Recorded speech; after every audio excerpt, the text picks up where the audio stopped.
Good evening, everyone, and welcome to this meeting of the London Borough Scrutiny Overview and Scrutiny meeting. Can everyone present hear me, especially those online? Paul, if you can hear me, if you raise your hands, thank you very much. This evening's meeting is being held at Newham Town Hall. Members unable to join us physically at this location are able to join us remotely. However, they will not be able to vote, and their attendance won't be officially recorded, although their virtual attendance will be noted in the minutes. I would like to welcome the members of the public and the press who are here physically and those watching on YouTube. With regards to the meeting etiquette, members of the council, can I remind you that if you wish to speak, you would raise your hands, and those members who wish to speak who are remotely can raise their virtual hands. Please can everyone still be mindful of the COVID etiquette. At this meeting, we would be aided by Roger and Ben, scrutiny officers. Therefore, this meeting of the London Borough of Newham Overview and Scrutiny Committee is now called to order. And my first task is to welcome you all officially. I am Councillor Anthony McCormick, and Chair of Overview and Scrutiny Committee and member for Royal Docks, one of the nicer parts of Newham. Here are the Albert. I then pass you over to my colleague. Hi, my name's Councillor Nate Haynes. I'm a councillor for Stratford Olympic Park, which I would also contest as the nice part of Newham. Susan Masters, I'm councillor for East Ham South, which I definitely think is one of the most remarkable. Brandy. Councillor Daniel Parkway, Scrutiny Chairman for Glasgow. Councillor Hudson, Walden Ward. Councillor Rahima Rahman, Beckton Ward. Councillor Rita Chudder, Canning Town North. Okay, thank you all. And as I said before, any other member or officers at the time of speaking, you introduce yourself for the first time. Yes. Apologies for absence. Councillor Booker, and also the Mayor and Natty Orange and Jamie Cook, corporate directors, and replaced by colleagues to speak in their behalf. Okay, thank you. I've already noted those apologies. Okay, thank you. Declaration of interest. Is there any member wishing to declare any interest? No. Okay. You will note, Roger, that no members wishing to declare any interest. Minutes of the last meeting. Colleagues, because our last meeting was 1 week ago, and the time between the last meeting and now is so short, and with other pressing issues within the scrutiny office, the minutes of the last meeting and this meeting will be taken at the March scrutiny meeting. Is that noted? Work program, item 5. Colleagues, the work program is within your agenda, item 5. The proposed item for the work program is the Council Performance and Corporate Plan, annual report of the US Scrutiny Committee, and the question and answer session for a cabinet member. That cabinet member is yet to be named, but the chairs would determine that at the regular chairs meeting. Is there anyone wishing to make any contribution, any member? Councillor Charter.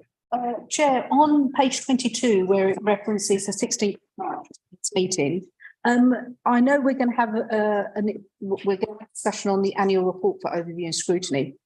Within the context of that discussion, can we also discuss the governance review and its link with the audit committee as well? I think we were told by officers that that would come at some point this year, and it'd be good to actually get that on the agenda so that when we have the next term starting, whoever takes over these esteemed positions has a good basis from which to fly. Yeah, thank you, Isaac. Councillor Higgins and Masters. I think I was just looking at the plan for the April opening scrutiny meeting. I think that might be a good time to look at our borough's response to the construction of the Silvertown Tunnel. and how we're going to continue. It's on the, the plan as additional item suggestions that could come up at some point. We've got the first bore has been dug. We've had assembly members produce reports about alternative ideas about what could be done with that first bore, and included in that about how the two bores might be able to be repurposed. I think it might be good to discuss what the council is doing to continue to lobby for changes, but also to respond to increased air pollution when the tunnel is eventually opened, if it so does. Thank you. I take that under advisement and I take it to the Chairs Forum for a decision on that. Councillor Masters. I was wondering whether we could add to the work plan our casework system and also the customer service centre, given I know a number of our residents are having real problems getting through to us.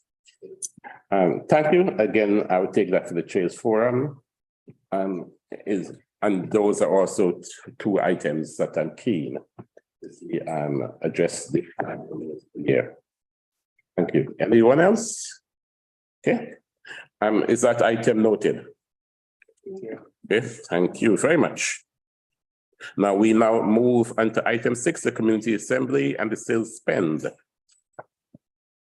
The purpose of this item is for the committee to receive an update on the proposal related to community assembly after the discussion at the committee's meeting on the 29th of November last year.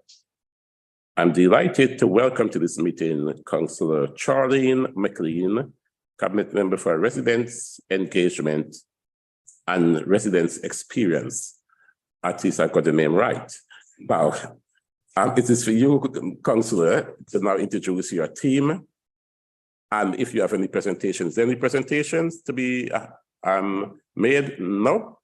Verbal or pardon? There was a report submitted. So your presentation is your report? Yep. Okay, so therefore you give us sufficient time to be asking questions. So thank you very much. So over to you, Councillor. Yeah, so I'm Councillor Charlotte McLean, Cabinet Member for Resident Engagement and Resident Experience.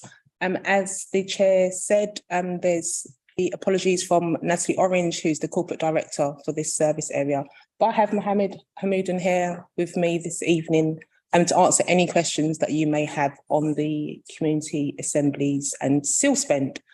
Hopefully you received the paperwork from the questions that you had from the last meeting when I was here, and also the comprehensive report that was submitted in response to the key lines of inquiry that you have on this programme. As the Chair said, happy to answer any questions that you have. So over to you. Right. Any other officers to join in any opening remarks? If not, okay. So the floor is now open and Councillor Masters is the first questioner. I really welcome the ambitions you have to sort of widen the diversity of participation in our community assemblies. One of the things that's always mystified me is why we've not used a method similar to the sortition that we use with the citizens' assemblies. But in terms of diversity, I'm really interested in the process that you're going to be using to ensure that the views of disabled residents within the borough are taken on board, because I know there's been frustration in the past that where they have attempted to participate in working groups, they felt marginalised in that the majority of the members don't tend to share their perspectives. Now, I know when we first started with the community assemblies, we had, I think it was a deaf forum and then a disability assembly. And I'm just wondering how you're going to sort of ensure that their views are sort of properly sort of taken on board in the projects going forward. I've got more questions, but I'll sort of start with diversity. Brilliant. Can I answer? Yeah. Yes, you may. Thank you for that, Susan. With regards to using the sortition method, we do use the sortition method for the citizens' assemblies. And for anybody that doesn't know what the sortition method is, it's basically like a lottery. So people are randomly selected. They receive a letter to invite them to participate. And then, you know, those that say that they want to, the certain amount of people that we want, they're chosen to do that. But there is a cost attached to that. And we do use sortition for the citizens' assemblies, but the community assemblies is a more, it's more organic, and it's open to all, and for all people to be able to participate in that. So with regards to your question about disabled people feeling marginalised, about, not being able to, their views to be taken on board, working group or within the meetings, it would be good if you could sort of expand on that a bit, because, they are inclusive, and, not everybody agrees with what other people are saying. That's just the way that life is. But, I would hate to think that there was a certain example where people felt excluded. We can't really, you can't have influence on people's behaviours. Obviously, people need to behave in a decent way, but, so it would be interesting to hear more about that particular, if there was a particular example of that. And with regards to the deaf assemblies and the disabled assemblies, you're right, there was a deaf assembly back in 2018 when the community assemblies were actually called citizen assemblies back then, because it was new, and it was an opportunity to hear from residents. And, this whole process has been an iterative process where things have evolved and changed. And the main thinking behind the deaf assembly was the opportunity to hear from the deaf community, and to work out how they experience things, how they interact with the council, and how we can work, better with the community. So the intention wasn't as such to, continually hold assemblies for different groups, because the assemblies are inclusive for all. And you can see in the information that we've provided that actually there's quite a few different deaf projects and different, disabled projects that have come out of the community assemblies as a whole. But I believe that there was an action from the deaf assemblies to, they came up with an action plan, and that was passed over to adults. I'm not sure if you were still in that role then, Susan. I can't remember the timescales of it, but it was for adults and health to, to pick that up into their service area and to make it that way. But I can chase up to see if that's something that was ever done. And what about the disability assembly? Did we have a disability? I don't think we had a. Okay. It would have been a similar thing as I said about the deaf assembly. Okay, I mean, that would be great if that could be followed up and fed back. Just to add, all our have got PSL, and I think we've learned through COVID that we can also do things in hybrid. So it enables lots of people who've got various disabilities to be joining us online as well. And so I think that's been a definite improvement. Yeah. Councillor Higgins, then Charlotte. I want to follow on from Councillor Masters' question about sortition. I think whenever a council is asking for resident engagement, I'm sure you'll appreciate this, the more that you ask, the less that you get in terms of quality, because people generally don't have the time to do everything. And we've got, local plan and a bunch of other things going on. And we say, your answer to Councillor Masters was that you didn't want to use sortition because you wanted it to be open to all. At the same time, you still want it to be representative if it's to be a democratic exercise. And just flicking through some of the numbers about, is it representative? And it's just like on every one of these, it's like, oh, it's more white than Newham, or it's more old than Newham, or it's actually more female than Newham.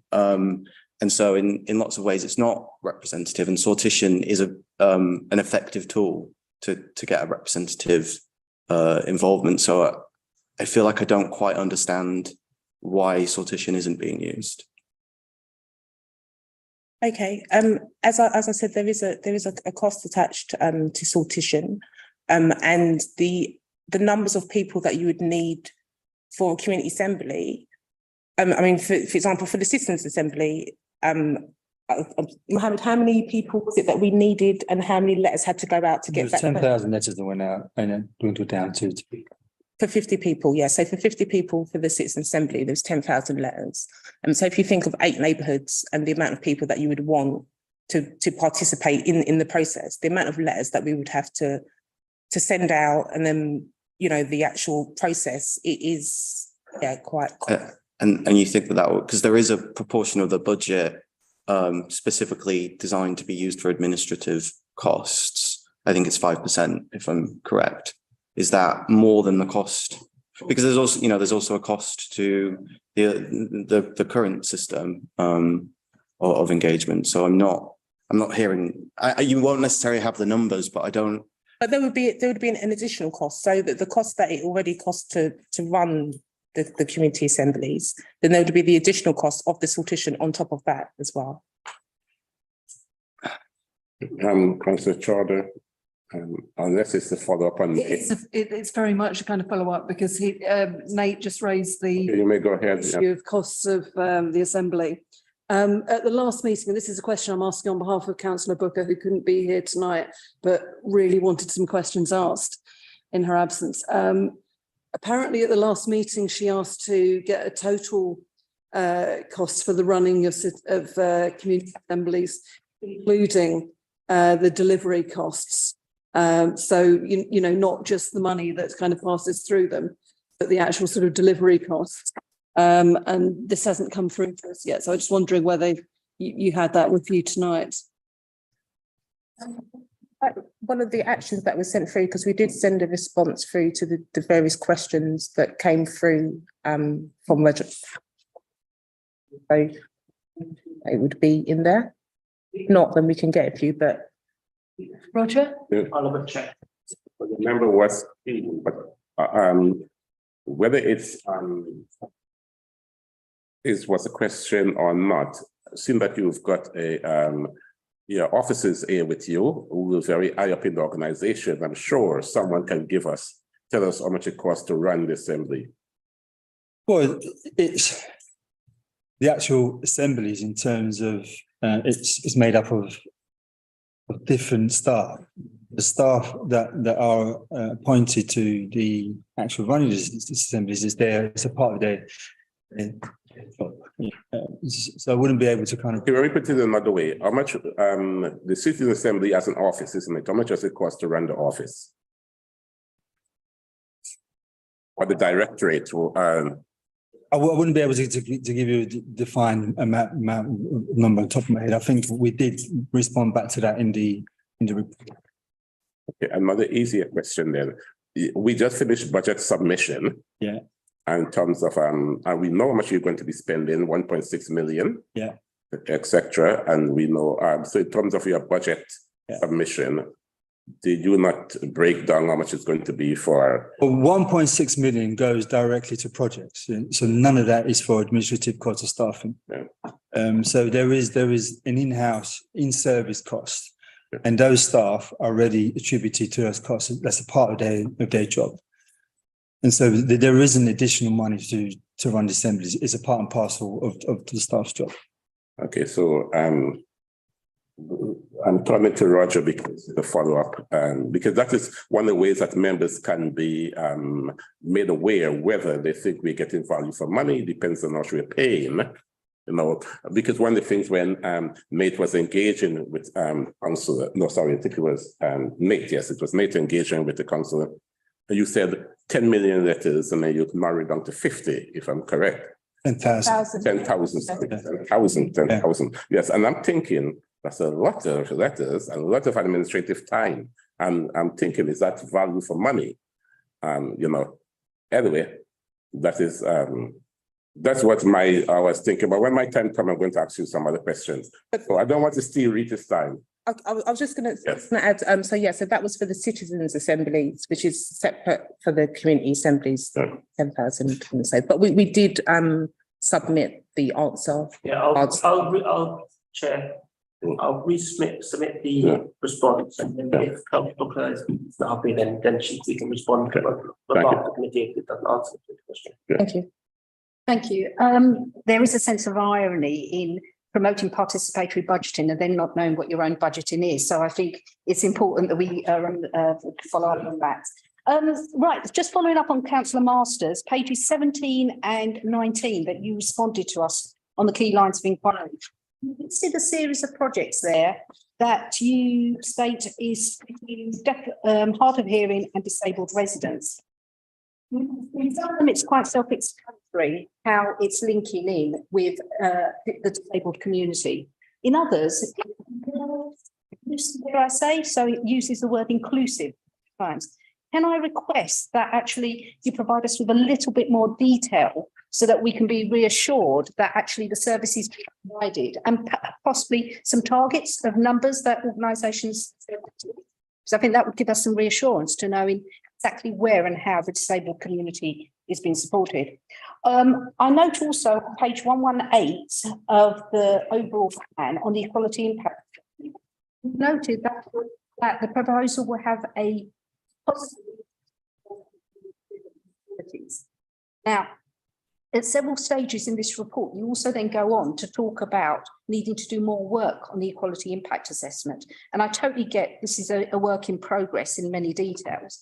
So it'd be interesting to hear what more do you think needs to be done on the equality impact assessment? And I'd also draw your attention to page 67 in the bundle, where you've got infographics against each ward saying where that their priorities that I presume have come out of each one. Now, it's interesting that in Custom House and Canning Town seems to be the only ward that has any youth activities.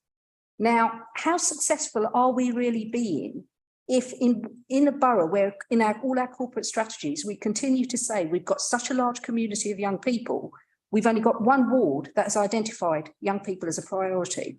How robust are your equality impact assessments and your commitment to equality in the assemblies? Okay, thank you very much for that question, Maria. Just on your initial point with regards to, you know, being, you know, up to speed with what the budget is.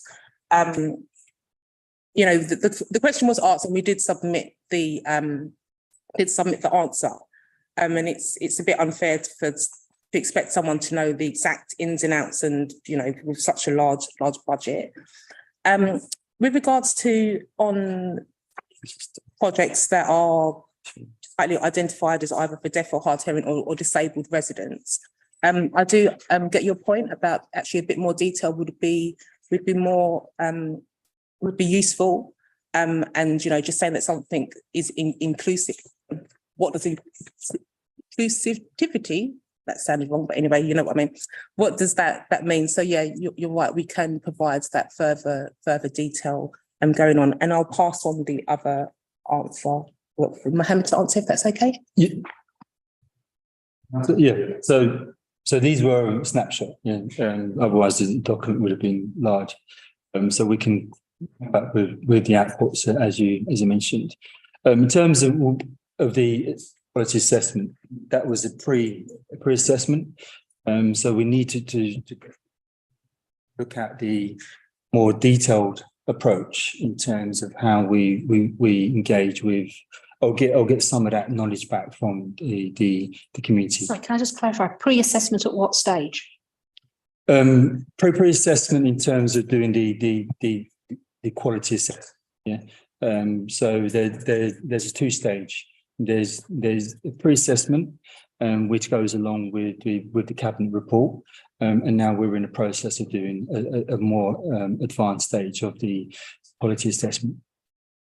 So, sorry, if I could just clarify, are you saying this is a headline assessment of what the programme was meant to do, or what it has been? Well, it is going to do, yeah, because so this is a intention of what the programme is going to do in the new cycle. Okay. Yeah. Oh, okay. So it's for the new cycle. Yeah. Okay, fine. Thank you. And can I just add, Chair, sorry, that so the form that you're referring to, and I think that Councillor Wilson will agree with me, this is something that he raises quite frequently, that actually the form that you need to complete for this EQIA is not the greatest. And so, you know, the questions are there and you need to answer the questions. So maybe that in itself needs to be improved to, you know, be able to have a fuller response in it. But it's within our gift to change that form, isn't it? Yeah. And it's in our gift to also elaborate on the answers. So it's a mission of our own making, isn't it? How well we do those assessments. Well, we've complied with the requests at the moment, yeah. Say that's immaterial to the discussion around an EQA, because essentially what you're doing, whether at whatever stage you're doing, is trying to inform your process, isn't it? Future process, yeah. Yeah, Councillor Masters. I mean, going right back to the beginning of your report, which I think was also the cabinet paper, it says that your 4-year programme has helped to unlock new ways of tackling issues, enabling residents to deliver deeply impactful projects across the borough. So I'd be quite interested in hearing about anything that's come through that has been genuinely pioneering. Secondly, I'm quite concerned. I'm looking at the table on page 69. And I see that of my own neighbourhood of East Ham, only 4 of the 10 projects have been delivered. And looking up to Beckton and Royal Docks, only 6 of 11 projects have been successfully delivered. It doesn't sound great, really.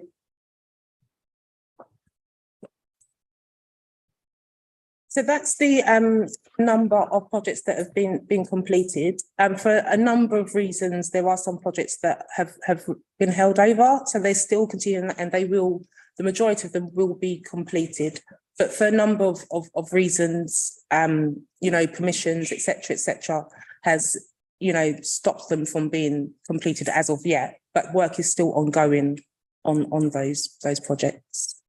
Do you want to elaborate a bit on the kind of barriers that you've experienced in delivery? Because it does seem really stark looking at the difference between, with all due respect, the projects do tend to be fairly of a similar mode. It seems quite incredible that in East Ham, we've only got 4 that have been completed. And then if you look at, Forest Gate, you've got 9 out of 12 completed. And Custom House and Canning Town, you've got a whole 8 out of 9. You're virtually home and dry.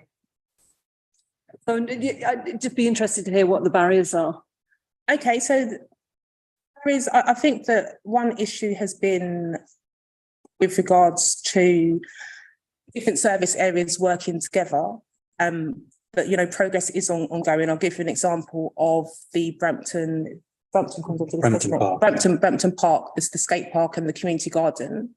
And it is on its way to being resolved. The 2 projects have come together and they're working together to use the same site to have skating in one part and the community garden in the other part. And actually, it's a really good example of the way that different groups have come together and with a shared purpose to, make the community better for the local residents. So that's one example of one from East Ham.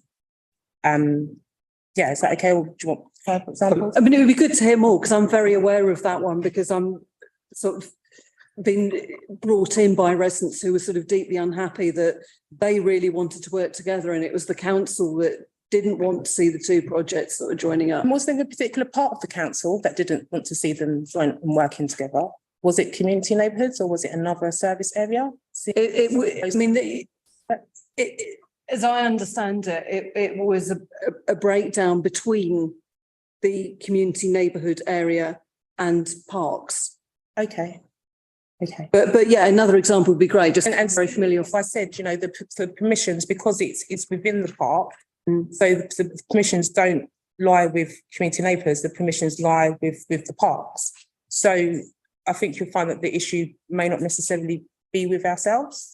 But also along those lines, you say in the report about, different parts of the council working together. Surely when a project like that comes through, wouldn't it be run past that part of the council to just say, look, this is what they want to do? Can you see any issues and actually get them sort of involved in the delivery? Strange enough, there is actually a working group of the service areas and ourselves, and they were fully aware of the projects, etc. There is a triage process with various parts of the council, particularly lots of projects are very much in conjunction with environmental services, and that process gets filtered through colleagues to see whether the projects are feasible. Along the lines, there are going to be various kind of hiccups that happen. Sometimes it's around rescoping the project because the project initially was over ambitious. Sometimes we have to align the project because they're seasonal and they don't quite feel seasonal pattern environmental projects. Sometimes there is a third party involved, whether we need to get third party permission. So there are a variety of reasons why some of these projects are not completed. But we have allowed for extensions for this project to be completed by a period of time in this financial year, or an extension into the next financial year. That's within the framework and governance of the programme. And can you give us an example of a deeply impactful project that's and a new way of tackling issues that's actually come through the community assembly sort of process? Because think of anything I've seen it tend to be picks and gardens. So I'm just wondering, and also in terms of sort of measuring impact. Examples. Yeah, I can give you an example of Love E15 in my ward, because it's one thing that you need to remember, Susan, is that all neighbourhoods are different. So your experience in East Ham is different to my experience in Stratford and West Ham, and other members' differences in their areas. And ultimately what we want is for everyone to have a positive experience of the programme. There are some areas that are, they're slightly lacking in their levels of participation, like Manor Park and Little Ilford, and we're just hopeful that all will come one level playing field. So to give you the example of Love E15 within my ward, you're dripping. Sorry, one example of Love E15 in my ward, it's a group of residents that have come together to help to tackle fly tipping in their locality. They've come up with a number of different ideas, and they are on track to make one of their streets within their little neighbourhood one of our new permanent play streets, because residents have come together. They've created planters. They've done a wonderful mural on the wall to help to detract from fly tipping. They've had a number of initiatives that have all begun from them coming together to put together their community assembly project. So I think that that's actually quite a good example of what I was asking. Just finally, Councillor Masters, okay, I know I have other people to come in, and you will laugh because I know you've pushed it. But anyway, so it's a nice engagement, but I'm always happy to talk about. I need to bring in Councillor Charter, then Nathan, then myself. You'll be relieved. I'm aiming to wrap this up by 7:30. Yes. So you'll be relieved to know I just have two more questions. Firstly, obviously this has interacted with the audit committee as well, and it's gone back and forth there. Are you confident that you can fulfil all the aspirations of that audit report? Because we're coming up to May, aren't we? And that's coming up soon. And are you assured that you are managing conflicts of interest succinctly, fairly, and transparently? I could just say yes, I do. And maybe Mohammed might wish to elaborate more. But on the audit side of things, we did have an action plan, and with a RAG rating, and I believe that the majority, they're all green now. Yeah. So I think second stage to come, but I'm just asking, are you on target? Yeah, we are. Yeah. Fine. Okay. So, and on the conflicts of interest? So that was a part of the actions that came out from audit, and we've been putting a more robust process to make sure that applicants for projects or working group members are absolutely clear in the forefront around their conflict of interest. So we've created a more of a system based to ensure that people who are involved either as applicants or part of the working group understand that they need to declare their conflict of interest. Wherever up in the chain Yeah. it goes. Okay, that's good. My final question, Chair, you'll be relieved to know. Voting. Now, I understand this participatory budgeting. I understand the need for engagement. There's engagement can happen in many ways.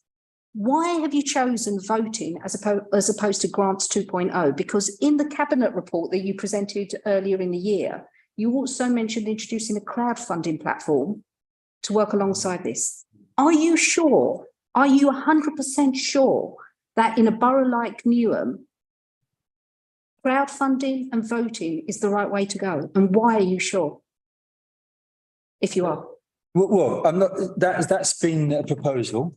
It's still up for discussion. I think it's something that we will probably need to have a further view on. We have had some indications that even in boroughs like Newham, the opportunities for crowdfunding is possible. So there has been some research done with boroughs of similar demographic as Newham, and potentially through crowdfunding sources, you can increase your income. I'm not too sure about the amount in terms of percentage, but colleagues who be working on this are still doing the reconnaissance work to see whether it is actually Could I just ask? feasible in your. So could I ask that once you've done that research, perhaps you come back to this committee with a comparison of the benefits of crowdfunding as opposed to grants 2.0, because you'll be aware there's a very massive campaign around grants 2.0 as well. Yeah. Thank you. What I'm going to do at this stage, Nate, I would bring you in, but I just need to bring in Paul Leslie. And whilst I'm waiting for Paul to unmute himself, a quick, I'm concerned, Charlie mentioned voting, and this one of the things I wanted to let me get quickly. On the big page 30 of our agenda and small 2, the second paragraph, you mentioned in July you had over 2,825 people voted. And when I looked at that to determine what project they want, what safeguards are there that people are not going to be voting multiple times just to give their project the edge? So when I looked at that, I was wondering, is there any safeguard? Because what's stopping me going there and voting 10 times, get my friends to vote so that we can get our project funded? On the Co-Create platform, so you need to register on the Co-Create platform to be able to use it. So I suppose if you was minded, you could set up loads of email addresses and register and vote multiple times if you were so minded to do so. But so with your email address, you can only vote once. You can vote on multiple neighbourhoods, but you can only vote on. So what you safeguard is an email address. Okay. Is that, hold on, sorry, is that correct? Yeah. You need one email address. Yeah. Okay, so it's not completely foolproof. But okay, It really is. no, I need to bring in Paul here, and then I come back to the chamber. Thank you, Chair. Just a couple of quick questions. Just in terms of going back to the ethnicity data on what is my page 42 of the bundle, I know it was a small sample of 147 residents, but what can you give us an example of what you're going to do then to create a much more balanced level of engagement and participation from Black and Asian residents in the assemblies? That's the first question. Did you hear that? Because I struggled to hear. Sort of. Do you want me to shout? I can raise my voice. Is that better? The volume turned up. Yeah. Okay, great. So basically, can you give us an example of what? Just 1 minute, Paul. We're going to work on the volume. Just 1 minute. Oh, okay.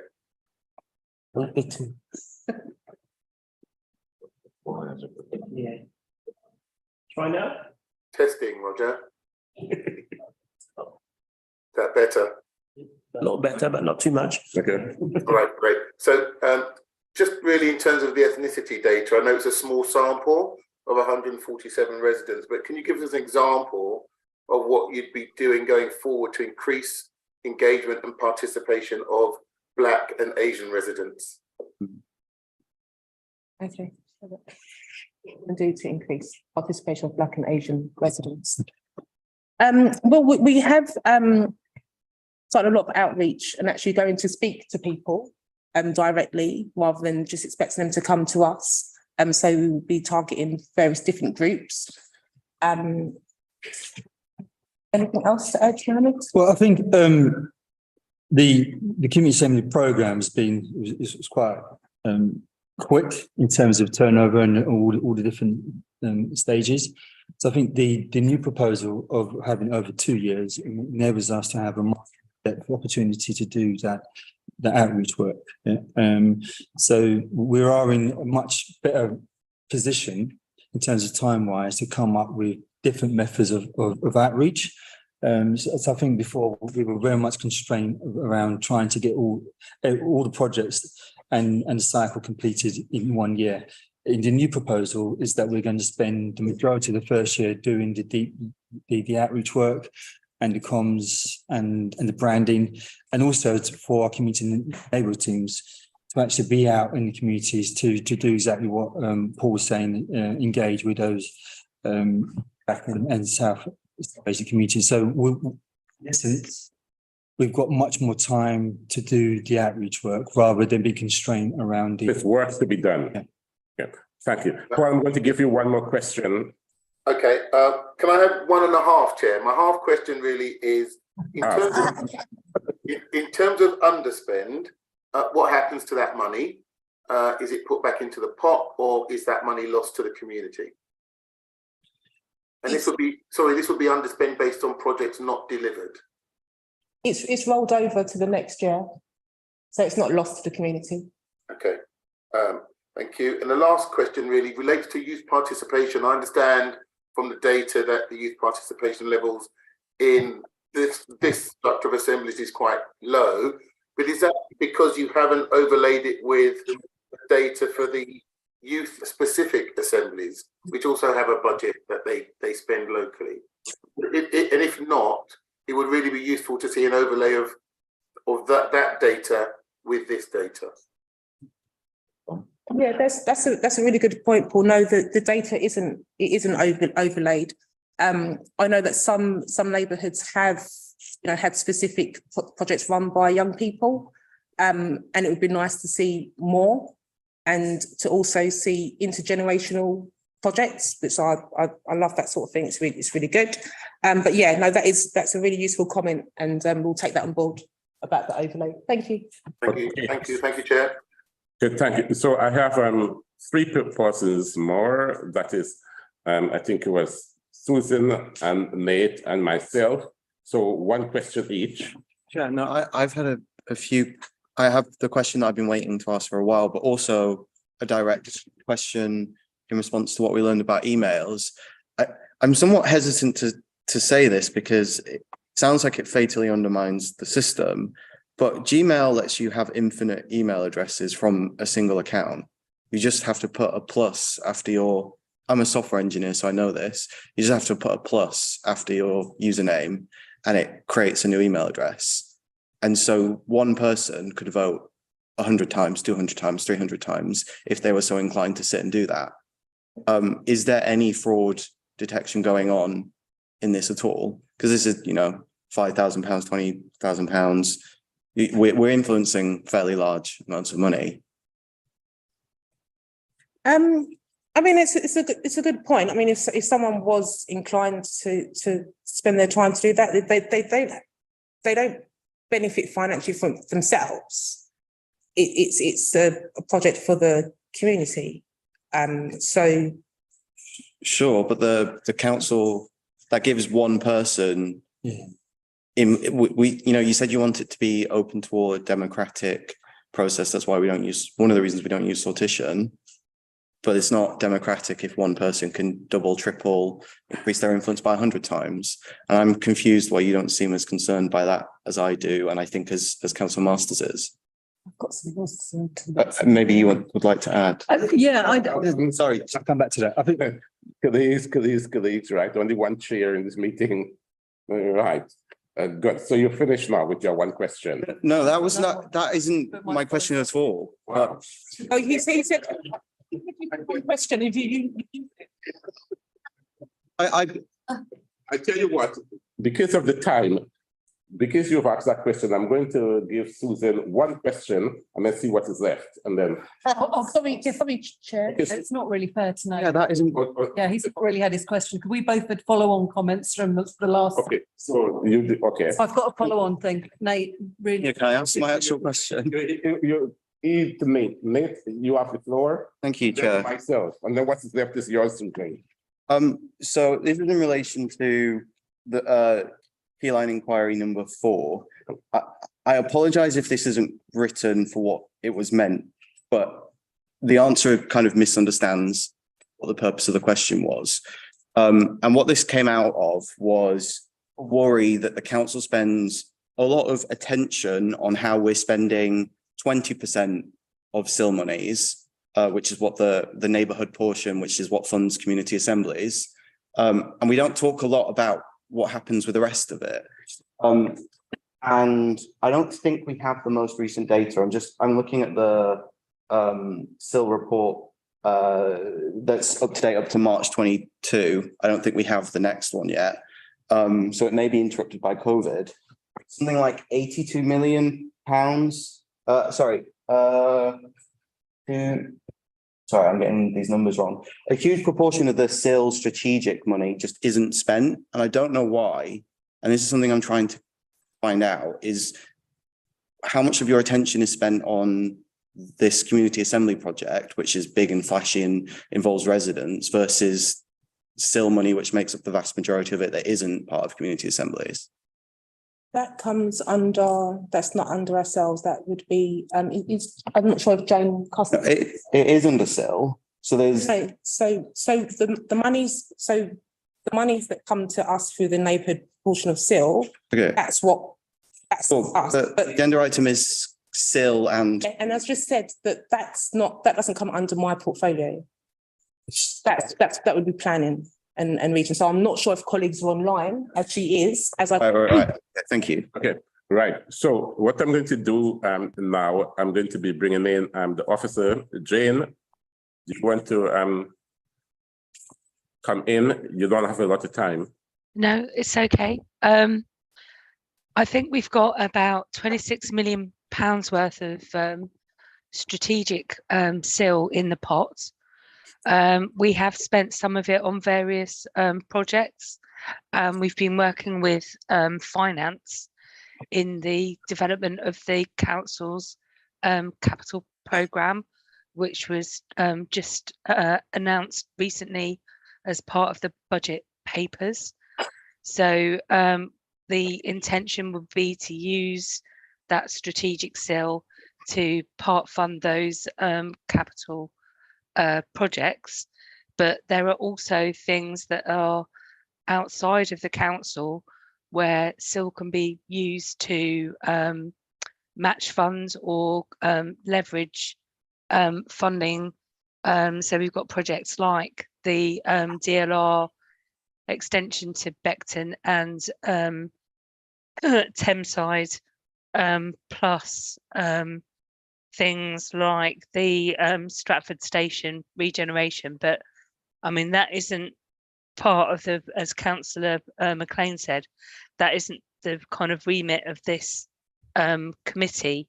So I think it, you know, if members want to know more information about that, sorry, I've got very bad lighting in here. If members wanted to know more about that, then it might have to come back as a separate item. Thank you, Jane. I mean, from my perspective, the agenda item was community assemblies and SIL. And it is somewhat frustrating when my question is, how can we make sure that we are talking more about non-community assembly SIL? Part of the response is, well, this agenda item is community assemblies, when I don't think it is just that. I appreciate you listing some of the things that are in the report of what some SIL money has been spent on, but maybe this is something we do need to look into further as a committee about the effectiveness of our council's spending on SIL, because it seems like we don't spend it as quickly as we could, or as well as we could, when there's lots of projects that could do with some money.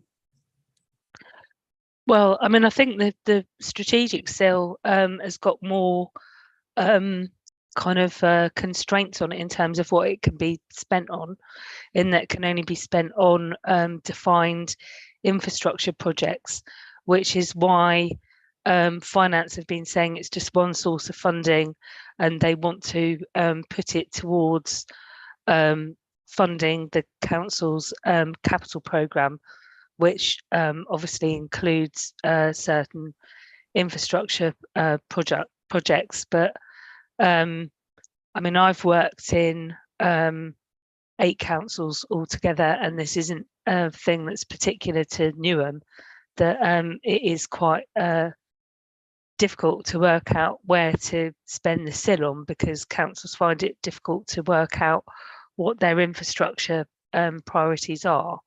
We're developing the new local plan at the moment, and part of that would be refreshing the infrastructure delivery plan. So we would be looking at spending the strategic SIL. Can you run that, Jane, please? On capital that would support growth, planned growth. Thank you very much. I would take the last 2 questions. People power and getting stuff done is a part of the administrative manifesto. And you mentioned in that sentence that people participating in the budget is one of your ambition, your goals. We just had the budget wrong. How meaningful was that? And can you tell me, because it's just finished, how was the people power influence your budget setting process this time round? Okay, we seem to be, you know, 2 different issues, but yeah, you're right. We did have the budget consultations, events, summits with residents, and they was actually really useful. How was it influenced? What change have they made? Did they make you spend money where you didn't want to spend money? Did they watch part of the budget you could say, you know what, because of the people's power, there it is, we've put X number of pounds in this budget setting process because of what the people say to us? Okay, so in the budget papers for council, I don't know how he's talking about the budget, but anyway, the budget papers in full council, there is a comprehensive report of comments from residents. I know the last event that I attended, residents were understanding of, for example, why we were raising council tax. And just thinking from my portfolio, I know that residents really do appreciate the grants programme, which was originally, you know, it was a saving that we had offered up. And thankfully, that has been reversed, because we do, you know, residents do appreciate having those small pots of money to do community events amongst the community. So yeah, so that is an example of people power influencing our budget. Okay, and the last question from me is that in the 3rd paragraph of page 30, I notice you have 16,500 resident engagement programs that is taking place. How meaningful of these? Can me as an elected member, member of the public, what impact has it made? How does residents know that, you know what, this, as a result of the community assembly and all of these things, this is what we have contributed, this is what we have done? Or as an elected member, do I know that that is where the money is gone? This is where the people of Newham, this is the changes that they are making to the borough. Where's the impact? Assessment, where is the matrix? What is telling me that, you know what, this is what we are getting from our people? I'll just answer that, because I know the projects, I see things popping up across the borough, and you can see the changes. I'm sure, Daniel, when you went to your surgery, you saw the pocket park that's popped up outside Plasto Library. And it is something that I've raised before, and we can pick it up again, but actually there should be something to say that this project, this thing that you're seeing before you, is delivered by the community assembly. You know, just a little plaque, just so that people have an understanding about that. So that's something that for the next cycle will definitely happen, and then, you know, retrospectively we can do the other projects. Time won't allow, because I had more, but I have to be fair because I stopped the others, I have to stop myself. So I would, anything else, the last word from yourself? I'll just say thank you. And yeah, I look forward to seeing you all at the community assemblies. And sorry, that last bit of water went down the wrong way. Yeah, and tell your residents about it and please get involved because it is a really good thing. But thank you for the challenge. It's always appreciated. Thank you. Okay, and so one of the last thing you said, which would be meaningful, because I'm looking at this in terms of impact, etc. And if where there's something that is visible, useful to say that, so that's a very good way. Something that made us picked up on the voting, because I looked at it and I'm thinking how, and when the question was asked, and I did a quick sum, so only 64% of the projects are delivered on time. And I know you said that there's going to be, it will be rolled over, etc. So these are all things that we need to be paying attention to. And so that was my summing up. I'm not asking a question of the witness. I'm asking procedurally, is there any way to somewhat formally note that we're concerned about the possibility it could be, voting could be undermined by what we've sort of just discovered? Because it seems callous to have just mentioned it and have no formal note that we are concerned by that. I don't know how the committee feels. Whatever we said, and now that you've mentioned it particularly, then we would definitely mention it. But remember, this is recorded for the minute. Can I get in my follow-up point then about? No, it's finished. It's finished, love. Oh, it's finished. Okay. Thank you all for attending. You're welcome to stay. No. As much as I would love to hear the other business, I've had a long day.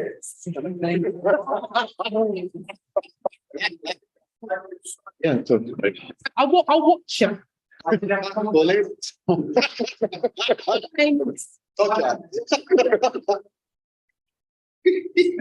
you. See you.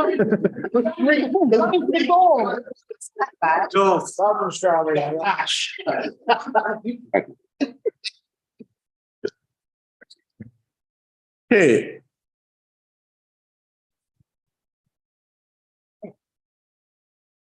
Actually, I'm aware she's.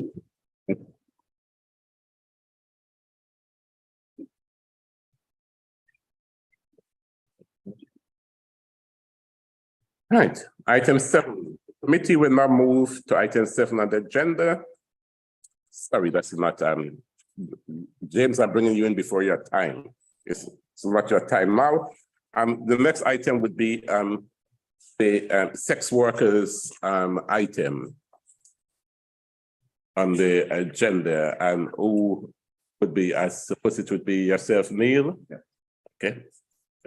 I've got colleagues on. And so, as I said before, the officers will introduce themselves when they speak for the first time. We members have already introduced ourselves, and Neil will introduce itself. So over to you, Neil. Thank you very much, and thanks for this opportunity to address overview and scrutiny on the interventions being made to help sex workers in the borough from a public health perspective. We welcome your lines of inquiries. I have with me Jason Strelitz, Interim Director of Adults and Health, and also officers online. I think we have Fiona Hackland, and we have Rob from Hested, but also Shah from the Adults Health Directorate. If I can just make some few introductory remarks. You have had a slide back. I think it's important to say that the whole area of sex workers within the borough needs to be taken in a holistic approach. We're looking through tonight the lens of obviously our public health approach. These slides will stress also how we're linking that to the interventions already being made by the Commission services. So I welcome Hestia being part of your examination, and Change Grow Live are another partner as well as Hestia. It's important to stress, I think, at the moment that there is no easy way to address the needs of sex workers in the borough if we do ignore the fact that very often, predominantly women, but there are men also involved in work in the borough, there are trans people as well, but if we're focusing on just for the moment the women, it has to be seen through the lens of 3 other major strategies that have come before the council since the election period, and it's clearly in line with building a fair in terms of strategies of violence against women and girls, but also enunciated in our domestic abuse strategy. I want to also highlight, and I know officers will do the same, that yes, I'm here, but it also affects children. And so often we do ignore that fact that the women, predominantly women who are working, do sometimes have some really vulnerable backgrounds. There's multiple issues around such things as drug and alcohol abuse. They're also sometimes having parental responsibility for children. And so we do link in today, I'm sure, with, when we'll answer questions on how we're doing a one council approach. But I think it's important to stress from the outset that I don't think any area in the UK has an ideal solution. We're trying to learn from other authorities, and it is important when we've got our key lines of inquiry, which I'm grateful for, that we will be addressing all as thoroughly as possible, and I'll come back for answers. I think I'll hand over to officers at this point. Okay. Back to you, Jason. Well, I think we've had the slides. We're happy to take questions.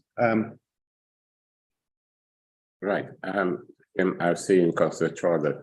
Can I say at this point, we have an elected member, Councillor Paul, who did some work when he was Scrutiny Chair many, many years ago on sex workers, and he's asked me to be a part as an observer, and also he asked through another chair for speaking rights, which I would grant.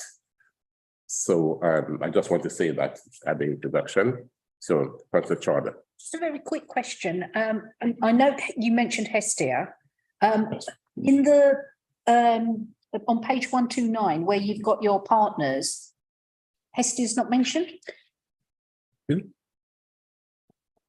So I'm just wondering, is that a change of contract? Is it where Naya was? Am I misleading this? I had the slides in front of me a second. Yeah, What in add them in front of us. But I have to say I missed them. They are actually the top left corner, commissioned DA services bracket. DA services.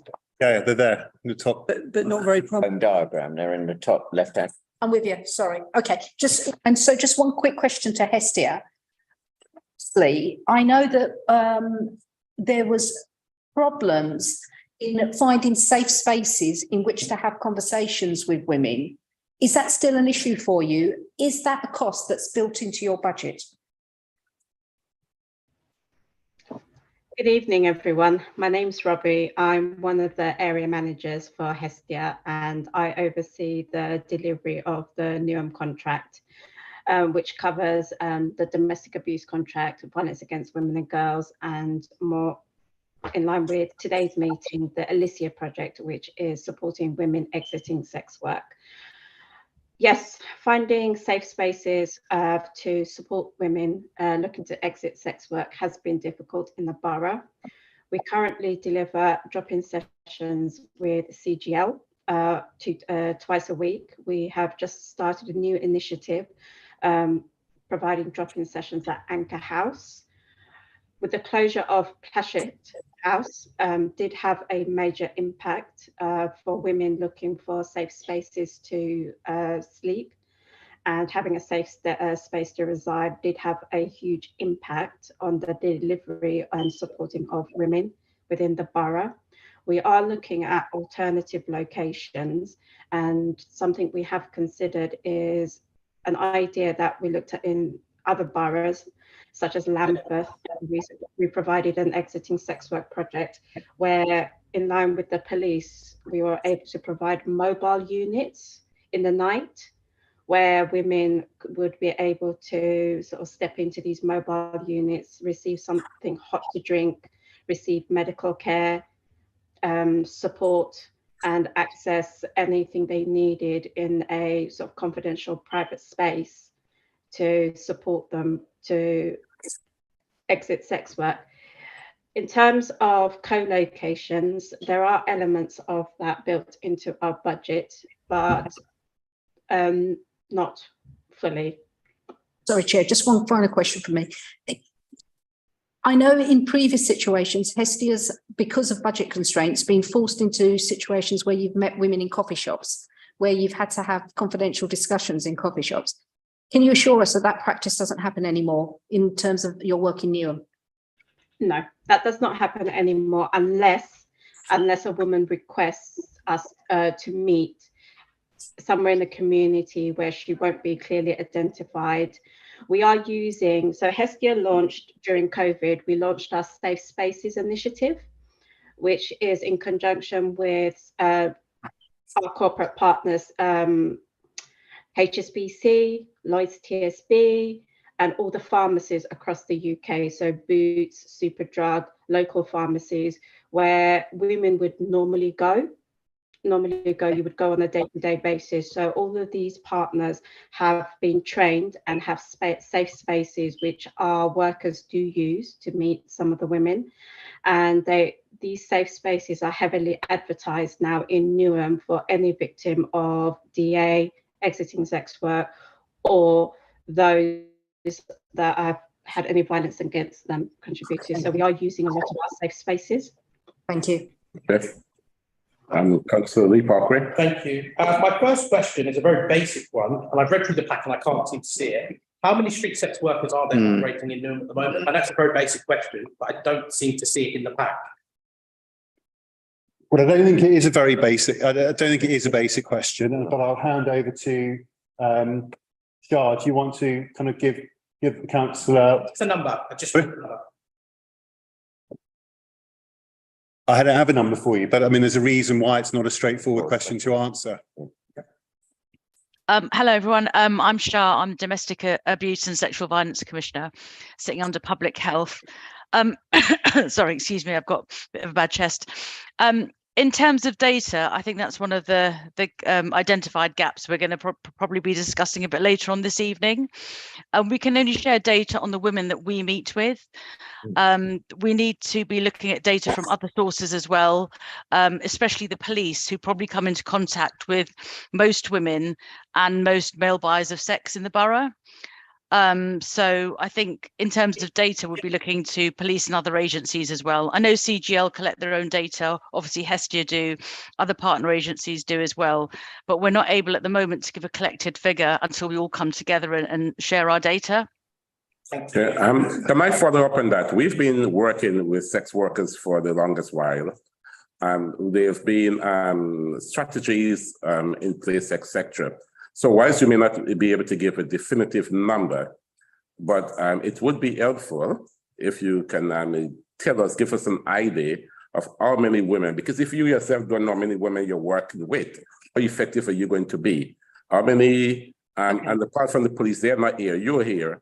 What you know about how many women are you working with, roughly?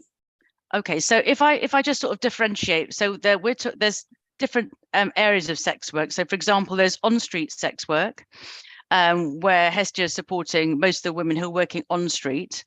There's also off-street sex work, where people might be working in premises or via online. So in the online context, we just don't have that information because that's ever changing. In terms of the... Can I stop you? Yeah. We know, because you've mentioned in your report, on-street, off-street sex work, and all I'm asking for, and all the member asks for, do you have a number? And by you having a number, give us a clear idea that you know the scale of the problem.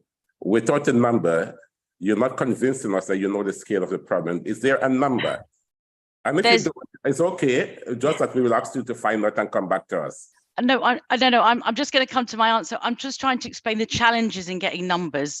In terms of numbers, if we look at, for example, women who are trafficked into the borough working at premises, our experiences have been when outreach services have been to meet with them or the police, these women are moved out of the borough very, very quickly. So the number is constantly changing on almost a daily basis in terms of criminal activity. Okay. In terms of the women that commission services support, I think that's roughly around 45 to 50 women who are consistently known to them through Hestia. So. Yes. Thank you. Okay, at least we've got a number. What I would do, yes, Councillor Lee Parker will come back with a follow-up, and then I bring you in, Danny. The reason why I was asking was just so that we get a baseline, so we get an understanding. The reason why I say that is, how do we apportion resources towards a service if we're not sure what the sort of demand is that's needed or the scale of the challenge before it? But that's fine, we've gone into that. On page 130, there's a section here which talks about outreach workers and how they work in pairs, which obviously is very understandable.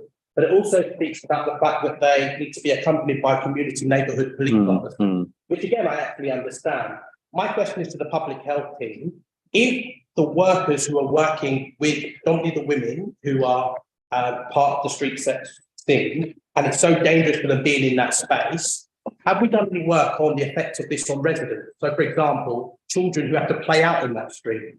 Have we done any work on that community and how this is actually affecting them? I'm talking about a public health perspective specifically, not commission services, Newham public health. Thank you. Sorry, I didn't understand how that related to the outreach workers. I might have missed the thread of the question. Okay. So you asked about outreach workers needing page 130. Yeah. Are you on page 130? Yeah. I'll let you read that first and then. Yeah, so that's, Yeah. Yeah. So my question is to public health, guys are, in terms of this, if it's so dangerous for our outreach workers to go out there and to obviously engage with the predominantly women who are in this industry because of the dangers around that area, totally understand that. And I said, I'm very understanding of that. Have we done any work as public health Newham to look at the effects on the local community? So for example, those are the same streets that our children have to play out on and have to go to school on, and people have to go about their business. What sort of work have you done as a public health team to look at the effects of this on our local community? So we've not as a public health team, but we work as one council. So our community safety, we are not the only bit of the council that work on this issue. We work in collaboration, and our community safety team are regularly involved in that work. I mean, the reason for my question, if I may just indulge me, is because the community safety team, I don't think would necessarily look at the mental health or maybe the other aspects of our residents' lives that I would expect public health to look at. And Councillor Wilson said something very interesting. He said that we have to look at this holistically.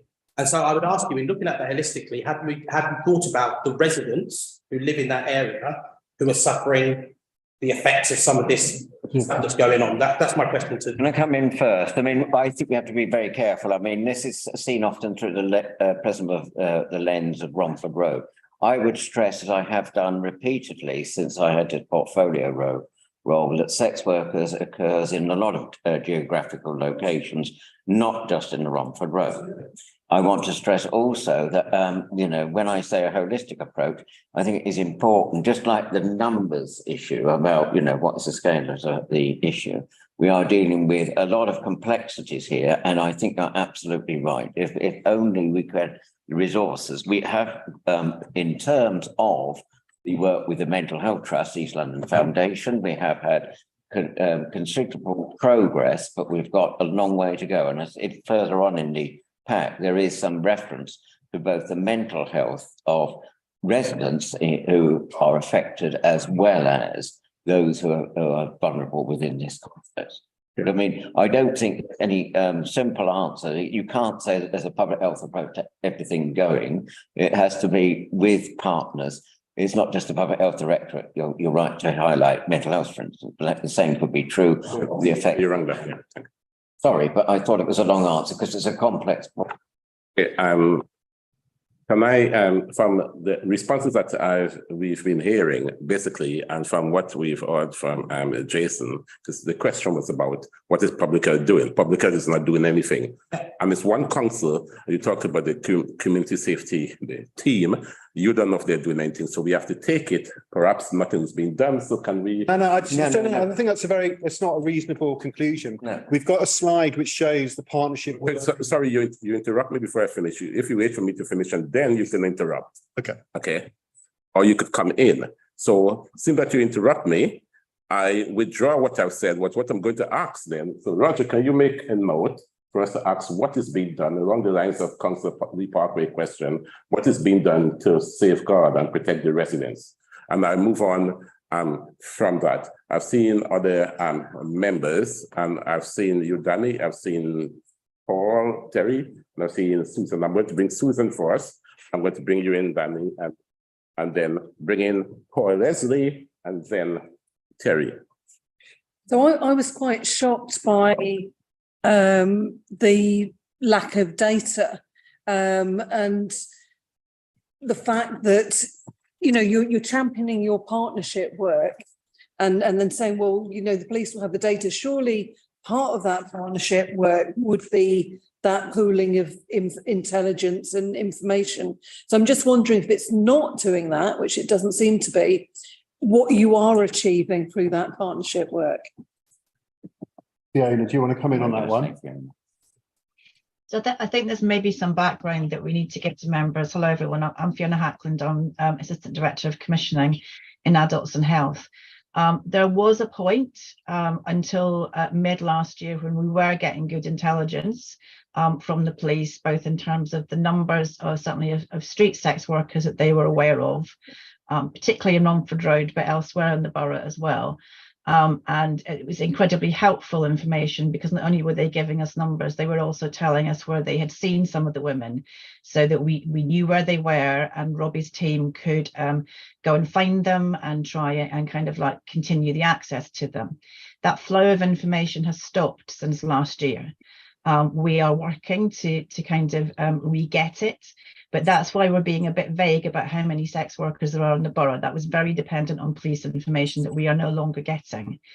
There is data about the women that we work with. There's data in terms of the number, their kind of the demographics of those women, and then some of the outcomes that are being achieved with them. I think I need to stress that it's a very long piece of work to engage with a woman who's sex working. It's a very long piece of work to attain any gains. As Councillor Wilson said at the very beginning, they're often some of the most disadvantaged people.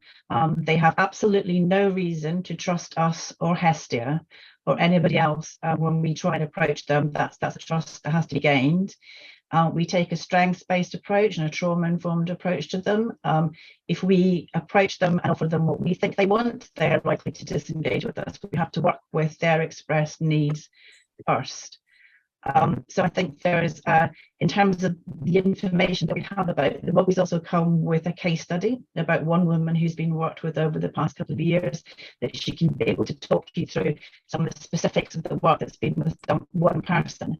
So we have data about outcomes and work with the women that we work with. We don't have data about all of the sex workers of various forms in the borough. So what changed in terms of the relationship with the police then? Why were you getting good data up to a certain point and then that stopped? Partly that's systemic within the police in that they moved the way that they collect their own data. So there are problems across many projects in terms of getting data from the police at the moment. So it's not just specific to the sex working projects. There used to be a data analyst, certainly in every borough command unit, if not in every kind of force. They've now gone to a centralised thing where they are channeling every single bit of data up to one central bit that seemingly can't cope with it. So there's that, first of all.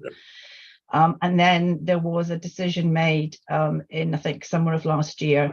Robbie's team had been working very carefully, closely with the police. We were getting intelligence about individual women. We were getting overall intelligence. And the community police officers were going out with their outreach workers in order to provide them with safety. And I have to say that the people that they need protecting from aren't necessarily the sex workers. They're the buyers of sex and have been in some instances the residents as well in various parts of the borough. So it's not just about the sex workers themselves being the risk workers. Sorry? Can you round up, please? I'm sorry, I can't hear you, Chair. Sorry.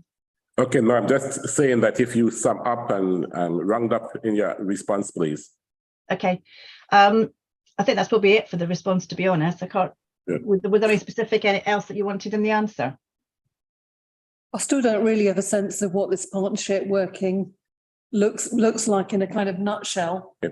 I tell you what, useful for the relationship. so what the member is saying is that she doesn't fully understand what the partnership working is. I give you some time to think about that. I'm going to move on. I have Danny, I have Paul, Leslie, and I have Terry Paul to come in, and I have Lester Hudson to come in. And then, so therefore, I have to put myself there somewhere, and we only have 15 minutes. So how am I going to do this in 15 minutes? So one question each. So the next person is Danny, one question.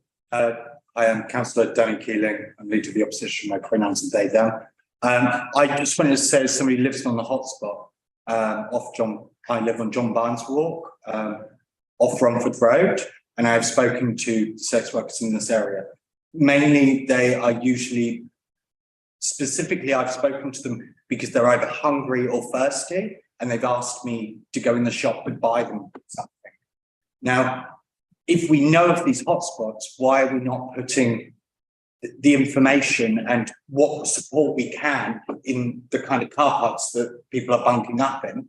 And if we're saying, as we are one council and we're working in partnerships, what are we doing with other areas such as the Department for Environmental and Sustainable Transport in cleaning up areas where contraception is being dropped and ensuring, if we know those hotspots, because they are next to children's parks, specifically where I am, ensuring that they are cleaned up. Can we have a quick response to that so I can move on, please? Who's going to respond? Want to answer on the outreach question of that? So it may partly answer Councillor Masters' question. So the outreach team that we've got within Hestia goes out a couple of times a week. The reason that we've taken a partnership approach is because there are a number of other organisations who have been doing outreach work with sex workers in the borough. And it made sense for us to do partnership with them in order to maximise the possibility of the number of outreach that happens each week, each day of the week, so that we get coverage across the week. The other thing that we do have is a hub at the top of Romford Road. That's actually funded through a different pot of money, so it doesn't go directly to Hestia. They don't pay for that hub. And that's open in consultation with the women themselves in terms of when they want that to be open. That is open one evening and one morning a week.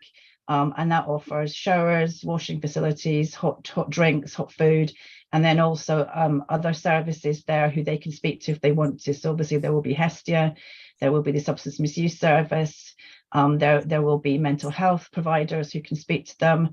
We've been talking to sexual health providers, being able to kind of go down and offer them services there as well. So that I think that probably answers partly the what's on offer in terms of the outreach and also some of the partnership questions. And in the second half of your question, I think it's a really good point, and I think it's an area where we could do more. Thank you. And so the next question is Paul Leslie. Thank you, Chair. I hope everyone can hear me. So can we just speak a little bit about the demographics of the sex workers? I struggle with the definition of white British and Black Caribbean or African Caribbean, but can you be specific about what our cultural appropriate services are being put in place to meet the cultural needs of the sex workers, and how many of those workers have exited sex work since this project has begun? If I could start, a very good question, Paul, and you know, we've had this discussion over the years about how we can get data, given all the constraints we've had about police databases and the lack of information. Now, just as an aside before I bring in officers, it's an interesting point that is so often overlooked, is that there is an increasing number of East European women involved in the service, and they have had several quite traumatic backgrounds connected with that. That's just one of the demographics in the context of underreporting, which we've already highlighted. But I don't know whether who wants to comment on this one online? Shah, do you want to? I'm just wondering, Robbie, if you want to come in. Yeah, sure. From the women you support.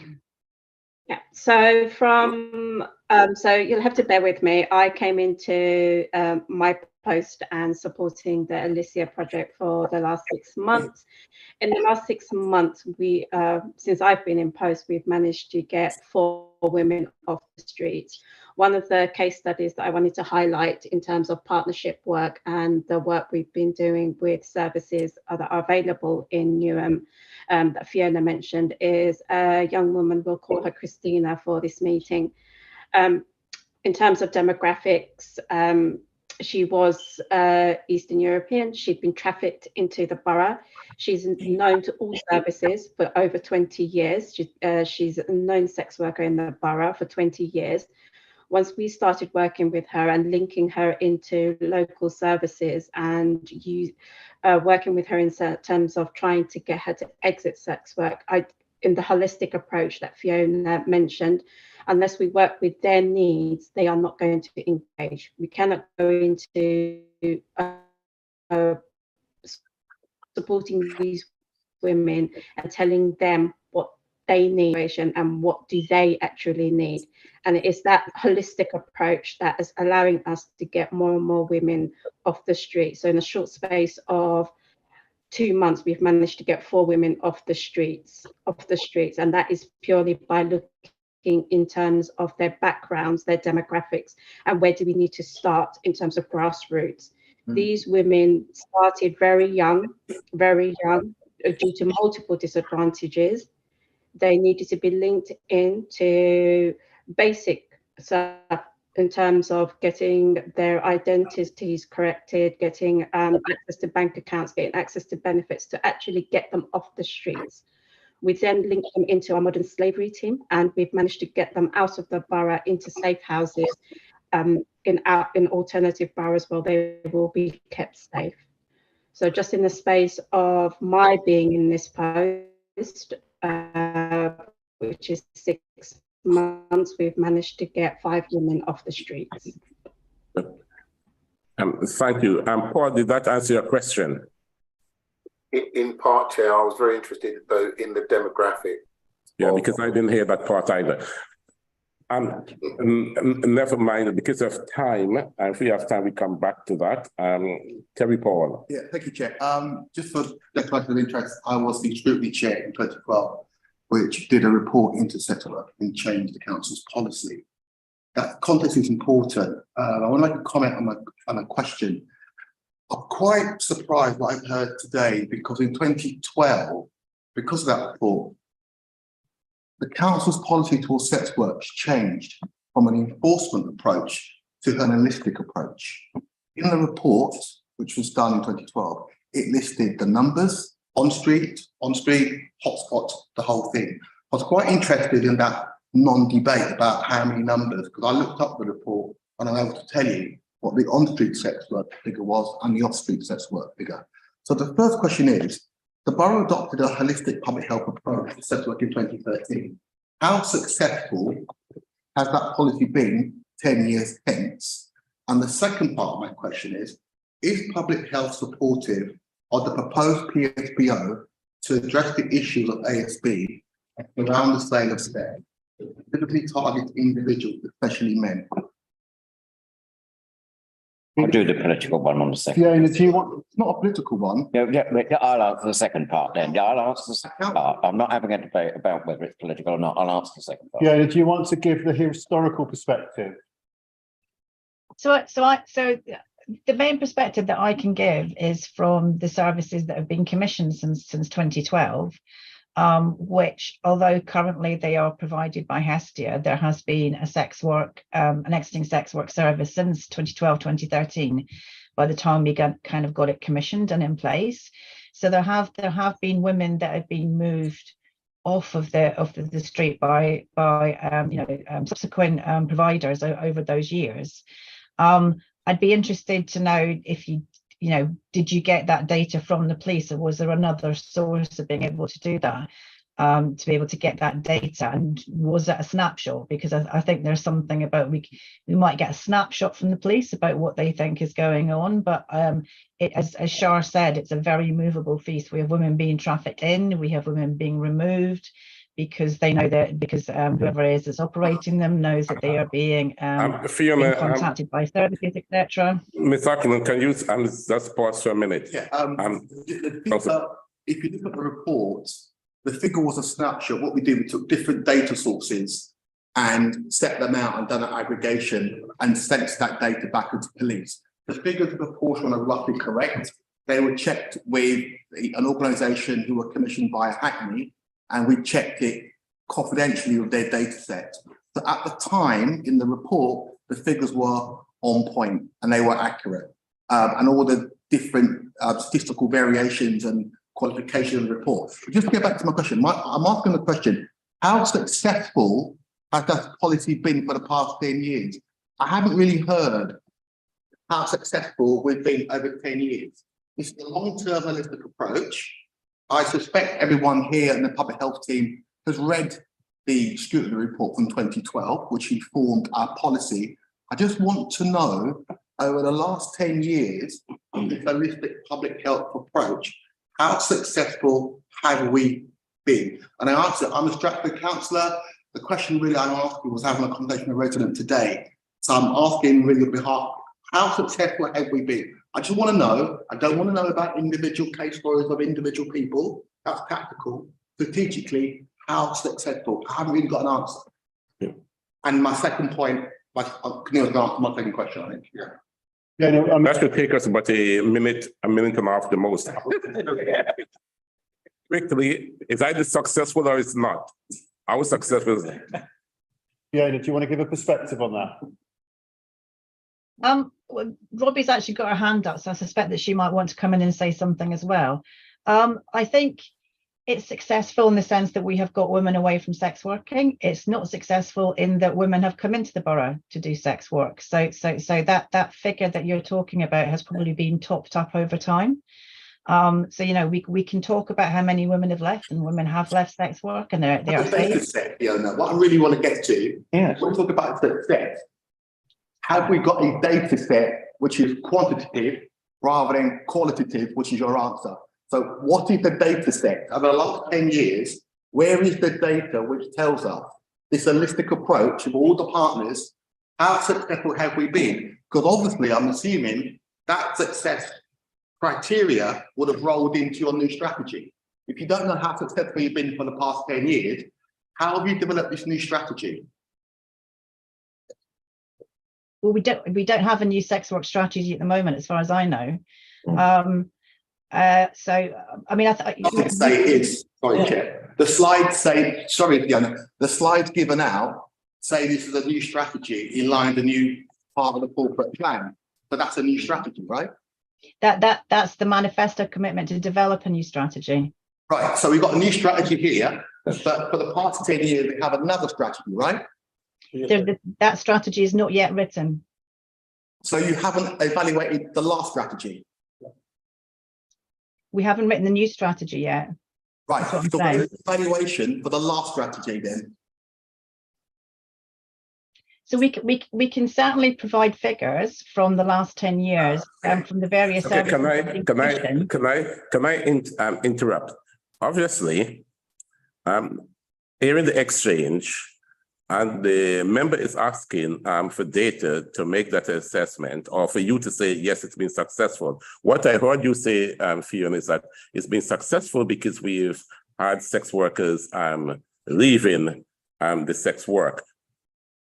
And to say that, you would have to then give us the numbers of people leaving sex work. I know Robbie says since she's been around, about 4 or 5 people left, but over the 10 years. And so what the member is asking for is data.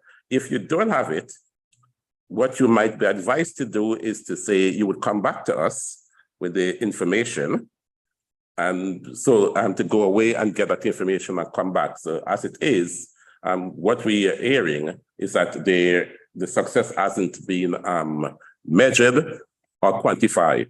That's what we're hearing. So it's is been that a fair understanding?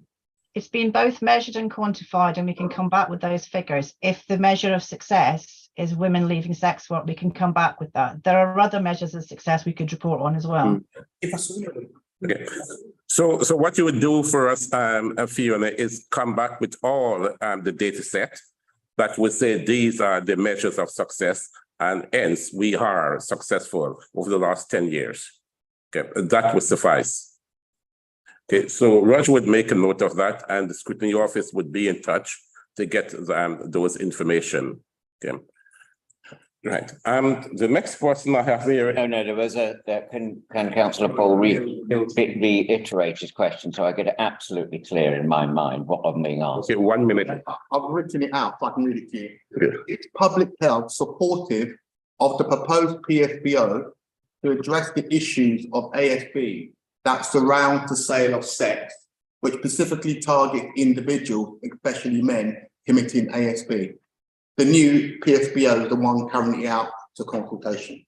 Because it doesn't fall under my remit, but it is the remit of another cabinet colleague, and as my understanding is that a consultation has not yet concluded, and it is not in my gift to actually say whether we're. I accept. I mean, that's if like asking me to talk about somebody who's not in the again.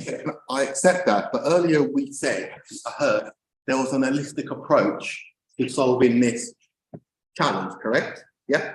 So therefore, your service must have a view which you input into the mix. So I don't want to compromise having a authority going over different areas. Just for your area, and your purview, what is your view as public health? What's your view in putting into the ingredients for this holistic strategy? Because I think Jason said earlier, this is a holistic approach. So I've used the word about 3 or 4 times. Yeah. So you're asking me now about a policy approach, which is about the police powers, which is only one part of the jigsaw. I don't see the connection of how and it's not in your key lines of inquiries either. I'm not asking it. Can I clarify, Chair? Because I'm being Oh, I think you're leading me into an area which I'm not going to answer, and you know I won't. This is going to be useful, isn't it? Right. You should have a careful. Yes. Okay. Right. Okay. So, Councillor Paul, I'm going to give you 1 minute, one question, and because we need to move on, and Councillor Wilson, you're going to respond in likewise. Thank you. I heard earlier from Director of Public Health, we will adopt an holistic approach to this challenge. Yeah, you've said that. Therefore, your service area will be feeding in to the holistic answer, correct? Therefore, what is your answer as a service on the PSBO? I'm not at this point going to actually answer that question because I don't think it's relevant. It's not relevant to this particular discussion about what your key lines of inquiry. Your key lines of inquiry for a public health approach. I don't. I'm asking. So can I give some direction there? If a member asks a question, it is not for the witness to say, I'm not answering that question. It is for the witness, if the witness does not have the answer, to come back to us. And what is, because we have heard so many times this evening, is a one council approach and an holistic approach. What the member is saying, what is the area that you have a purview over? Do you have a perspective? Do you have an opinion? Are you putting into the work? And that is what has been asked. I've certainly been in discussions with other directorates around the use of PSBOs and other mechanisms in order to alleviate residents' concerns of the whole area of sex work. I am not at this point at a stage where I can give a definitive answer along the lines that Councillor Paul is requesting, but we have at both the officer and member level engaged in that discussion. End of what I'm going to say at this point. I will willingly come back when we've actually had a discussion at the relevant level about the current proposals or otherwise of adopting the PSBO approach. So that exchange is generating a lot of showing of hands. And so I desperately wanted to move on, but I'm going to give this about 5 minutes or so more because now you fire up members who wanted to ask questions. So I've seen Councillor Hudson, and then Councillor Master. I cannot take all of you, so you I haven't commented in this section yet. Separate question, which is really a follow-up. So I actually want Councillor Wilson to actually answer the question. So you see it in your answer. Okay, if you want to see it, okay. Okay, Yeah, seconded. Seconded. okay, right. So there's a request to move standing orders. Do we agree? Agreed. Okay, so That's 9:30. that is one meeting going to 9:30. So I'm going to make a judgment on how long. So for the first, I'm going to give this 15 minutes max now. Okay, now, is there anybody here that have any follow-up based on the exchange that you've just heard? Yes. People. Good. So 4 people. So I take Nate 4. Thank you. Thank you, Chair. I really appreciate Councillor Wilson not wanting to comment on the merits or cons of another directorate's proposal for PSPO that they're consulting on. But surely if a directorate is planning to do something that will have such a major impact on the work that your directorate is doing, how effective you can be, you've got to be planning for that and taking that into account. And that's what we're asking about is a PSPO going to be helpful or detrimental to the work that public health are doing on sex work in Newham? I think there's already evidence from other areas that this approach has not always been helpful in regards to the work of sex workers. There has been displacements, there has been other issues surrounding this. There has been already some discussion about the change in the police regime within Newham, not least of which is the ability for predominantly women involved in this in terms of trust. And it's important that we in the pack we talk about making every adult matter a meme approach, where the police are partners. So it's not a them and us situation, but it is quite clear that this can be a polarized discussion on those who take an enforcement position and those who have an approach which is about the individual needs of the people, either in terms of working in the vulnerabilities that we've already discussed, or the very residents that we're also representative of. Thank you. So there is that acknowledgement there that it is at least possible that it could be detrimental to the work of public health, and therefore you would hope that public health are doing some planning in the event, because it's not necessarily within public health's control whether this PSPO happens. You would hope that there would be some planning about how to counteract those possible negative effects. And is that work going on? Well, firstly, we are actively involved in those conversations and trying to inform the broader council conversation to try and navigate the complexity of the policy around this area. So we're actively involved in those conversations. And absolutely, we are discussing those challenges of a policy that's likely to have a significant displacement effect and the challenges, and we talk about how we will continue to connect with and build trust with a population who are likely to be displaced by particular approaches. So absolutely, that's part of our discussions. Thank you. Okay, Councillor Charlotte? Maybe I should be left till last because, with respect, I really disagree with some of the comments that have been made by my colleagues tonight. It's not for me to ever agree with the executive, but in this current situation, I think we'd be disingenuous to the discussion. This is a complex, nuanced issue that has women at the heart of it, which we are just counting over as statistics and as meat this evening. And that really worries me. I would urge you to take your time to come to a discussion around what the intersection with enforcement is, if it's the right approach or not. We've seen in the London Borough, we've seen in a neighbouring borough, when exactly this issue happened, we had women die. Now, I worked with those women, and I would urge every member here to think seriously about their questioning and remember that at the centre of this, we have very vulnerable women. The residents' views are one thing, and then we should be giving consideration to that. But the other one, nobody wants another death in this borough. Great. We all agree. We're asking for their view, Rita. We all agree with you. We all agree. Thank you. Councillor Lee Parkway, then Master. Back to the back of what Councillor Chadha was just saying there, this is a very serious issue and people's lives are at stake.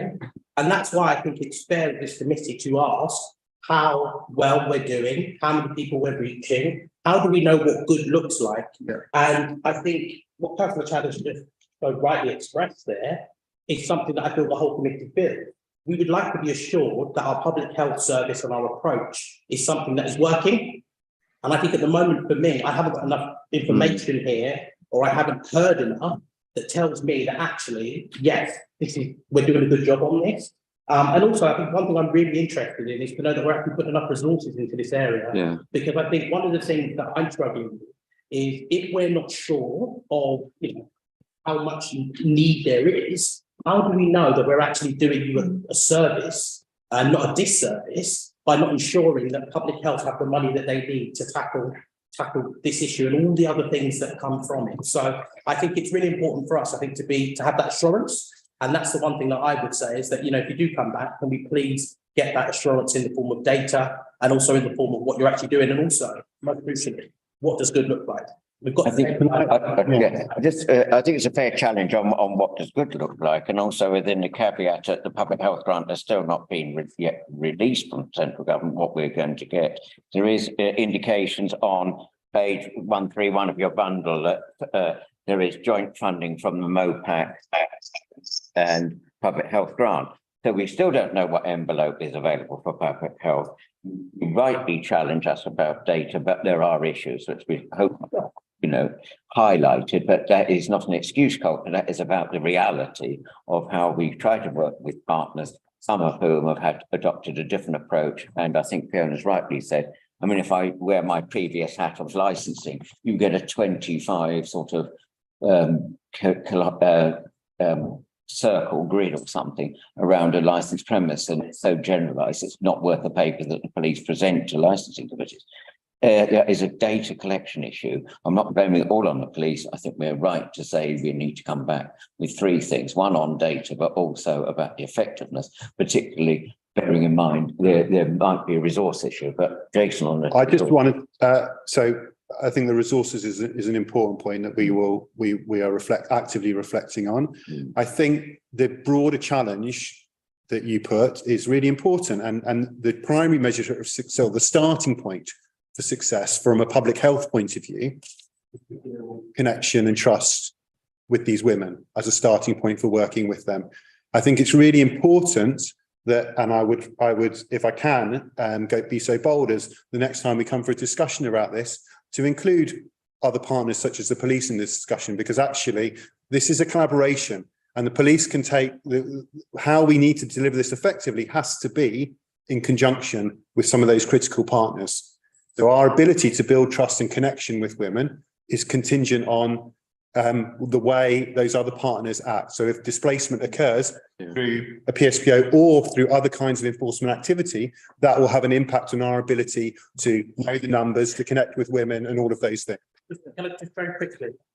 Quick one there, Susan. Yeah, all it was just to say is that obviously I said all of that in terms of the resources and the rest of it, but ultimately, if public health approach is working, nothing else should be needed. And I think that's really crucial. And I hope that's where we get to in this borough, where public health can actually deal with this issue and actually do what needs to be done so that nobody has to look elsewhere. Because you're absolutely right. That is the best approach. I totally agree with you. I agree with Councillor Chadha, I agree with everybody on that.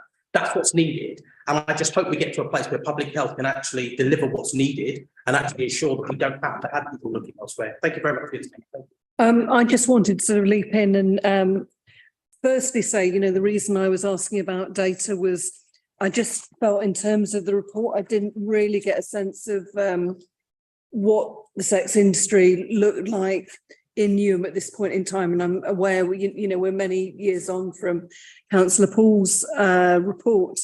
I mean, the only thing I want to throw in the mix is there's been a lot of talk about trust, very fairly, in relationship building. That's absolutely key here, and also about culturally appropriate services. And I'm just wondering if there's more of a role for our sort of community BCS organisations in terms of sort of connecting with people going forward. I would agree with you, yeah, just as an observation, Susan, I'd agree with you that very often the VCFS sectors we've learned through the COVID experience is often better links with the very communities that we've already highlighted in terms of, for instance, East European women. But there's also in the 10 years since the Council of Paul Sterling work in this area, there's been a growth of obviously online sex industry, and there's also related to licensing again, sex behind closed doors in such things as nail bars. And it's not just sex workers who are on the streets, who are sometimes at the most vulnerable and the most dangerous locations. And with those other intersectionalities that we've already mentioned. I just want to also highlight, though, that in the discussion, and I think Councillor Cheddar's right, we sometimes talk about, and I don't mean in this context, but that in conversations with residents, we tend to talk about not addressing the very real issues that these women are some of the most vulnerable and do have children and do have some multiple issues do need to be taken up by, as I think Daniel said earlier, on mental health services or sexual health services. Good. All right. Is it a direct follow-up? No, this is the question that I actually had planned for this. Yeah. I asked to follow up on half an hour. Councillor Higgins has a very unique way of getting maximizing this. I'm going to come. The essence of it. Yeah. Indeed. I'm going to come to you though. Let me bring in Leslie and I come to you. Yeah. I've got questions on page 131, 132, and 132. On 131, we see that the amount of money that coming from public health is 272,000 thereabouts. On 173, the key performance, it's really about the outfit. And I note that in your key performance indicators, there's nothing about how many people that you intend to accept the sex work and the key performance indicators seem to be process rather than hard, tangible items. And I always get very nervous about where key performance indicators process as compared to outcomes. I don't know whether we're actually getting value for money from the outcomes. Fiona, to come reply to that one, fair challenge. And that was a question, so I'm going to piggyback onto the back of that, because reading the report, I'm not seeing a lot in terms of outcomes. So there's two of us asking that question. Yeah, do you want to come in on that? Yeah, so we do collect outcomes. The outcomes will be things on women feeling safer, as I said before, and women exiting sex work. I think there's a key theme running through this where maybe we need to have a discussion about what we think are key outcomes, because I think we're coming at this from different kind of perspectives in terms of actually what's a kind of an outcome for the woman. We can come back with the fuller data set, as we said, for the other stuff, and we can bring that in. In terms of value for money, the budget that is shown on that slide, and sorry, I missed part of what was being said, is the budget for the entire service, not just for the sex working service. And what you're seeing there are the outputs and the outcomes for the sex working bit of it. There are 6 different areas of service within that one contract, which that budget that is on there is for. I don't know if that, I couldn't hear some of the question. I do apologise. Robbie, did you want to come in? I can see your hand up.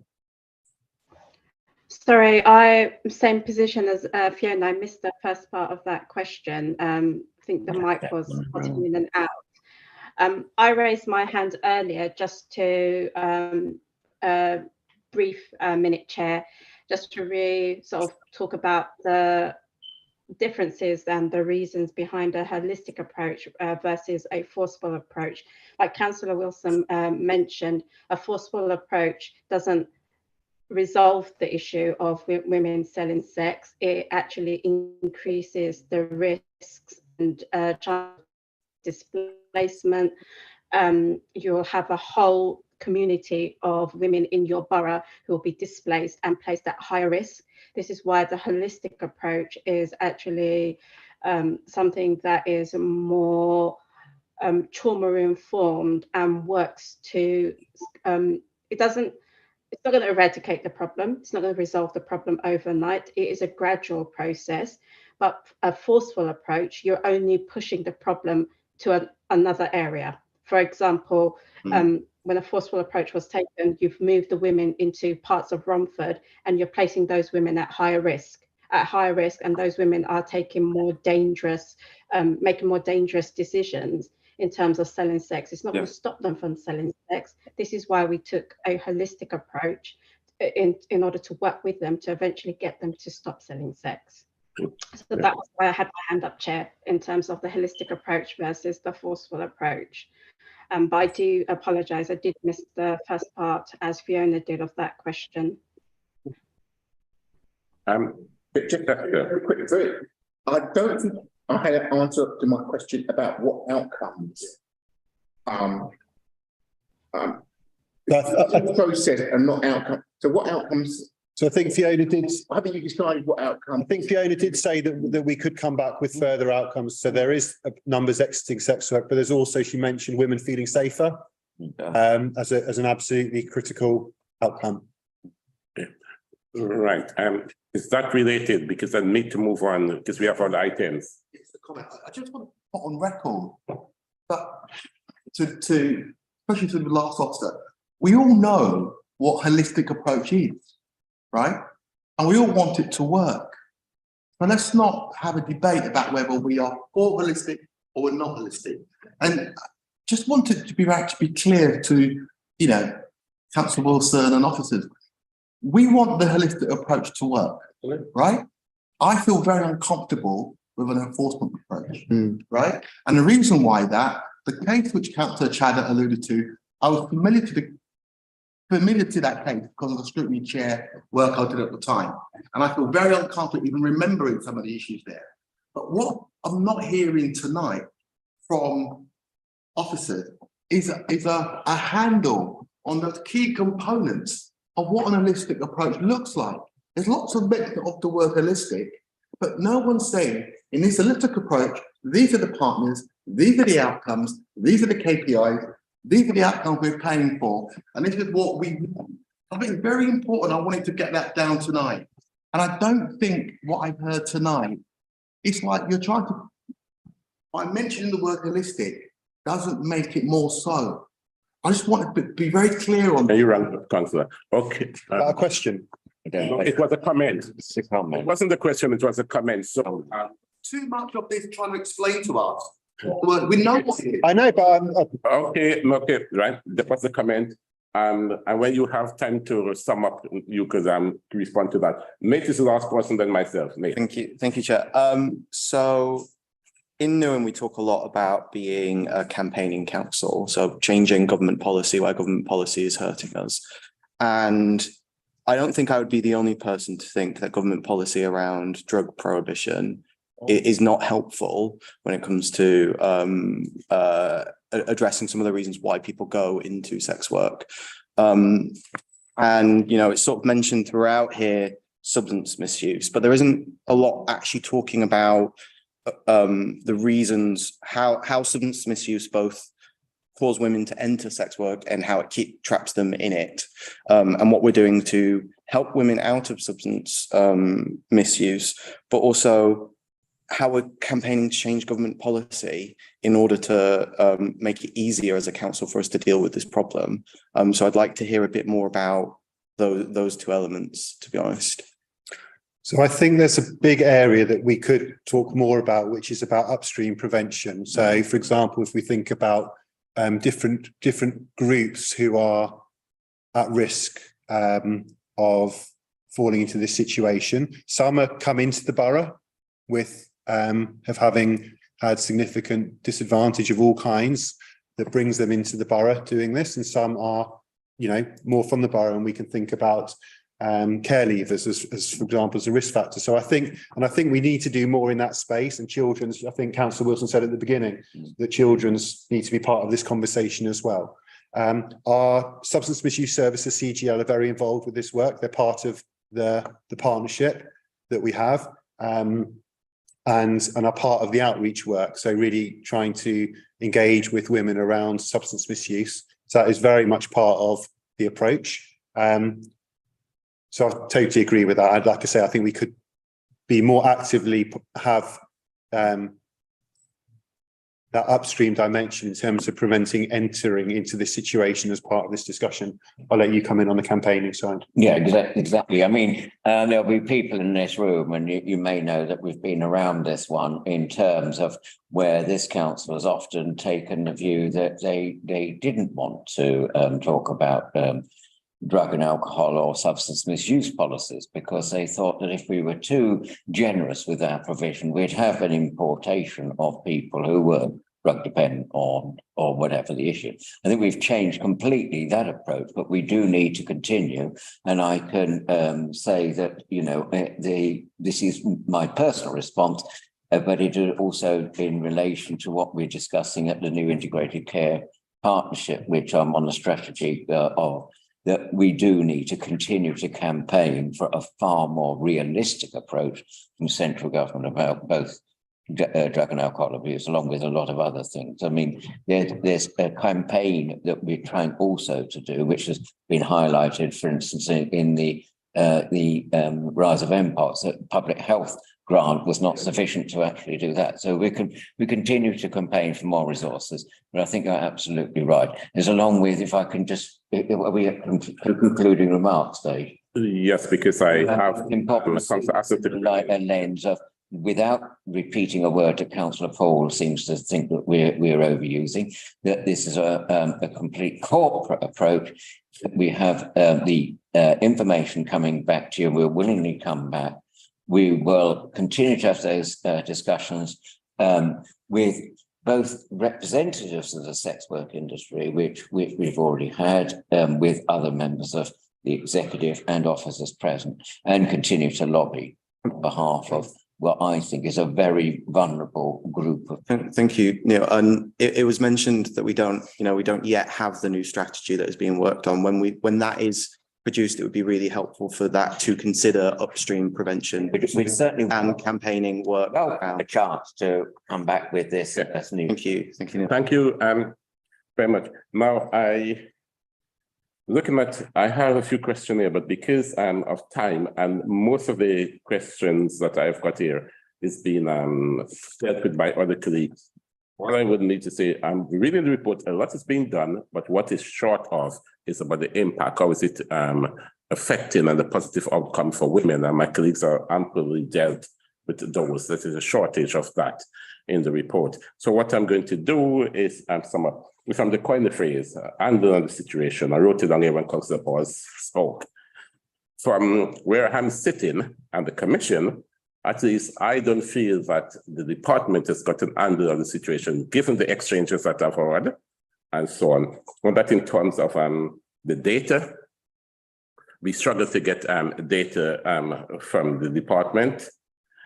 And Councillor Lee Parker asked about the holistic approach in terms of protection for the public, etc. That wasn't forthcoming.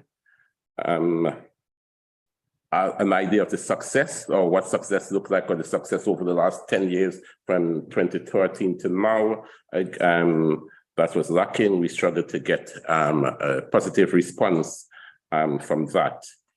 We've heard a lot about the holistic approach, but from the exchanges and feedback that I'm getting, I don't think there is an holistic approach yet. So from where I'm sitting, it's a useful conversation, but we have a far, far way to go.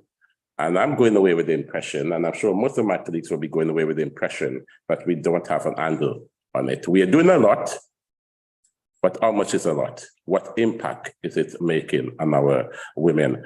And as one of my colleagues said some time ago, doing and talking and process doesn't solve the problem. Often the problem is what Fiona, I think, has said, is how many women are feeling safe and how many people are exiting the sex work industry. And not just exiting, because I think as Bibi said, someone was in it for years and has exited, to make sure that that person exit and stay out of it and not coming back into, and those are the kind of positive impact we should be having. So thank you for coming, and I'm sure we would be invited. I think what we need is a follow-up, and maybe it rather than coming to overview with something that the trades would have to decide. Maybe it goes to the respective commission to follow up on this, to make certain that some serious follow-up is being done. Because I don't think we've got, I'm not sitting there comfortably in what terms of what in the interest of transparency, if it is coming back, could we ask that it's a joint presentation with community safety and enforcement? Yeah, that may Either we do it or we don't do it at all. Yep, that's an idea. Thank you. Okay, so thank you. Is there a distinction between adults and public health, or is it adults and public health? The directorate is adults and health, public health is part of that, but a public health approach is not owned by the directorate. A public health approach is owned by borough. Yeah. So that's Slightly confused. no one can own the public health approach needs to be delivered by all of the partners in a place, not just the council, the NHS, police. Which would mean A goat fed by everyone eventually starts. Okay, we need to move on the conversation. We're going to be having this conversation outside of here and another time and place. Thank you very much, Jason and Neil, for taking part. Okay. Now we moving on now to the real item 8 on the agenda, and that is a question and answer session. And that will be the cabinet member and the deputy mayor for sustainable transport and environment. The purpose of this item is for the committee to scrutinize the executive and leading officer on a particular portfolio area during this municipal year. And this area is public transport. There's a number of key lines of inquiries that is being circulated. So, Councillor Hasser and your team, you will introduce yourself, and is there any presentation, opening presentation or remarks? Stay if you want, then. I thought you'd forgotten about me. A little bit approach, isn't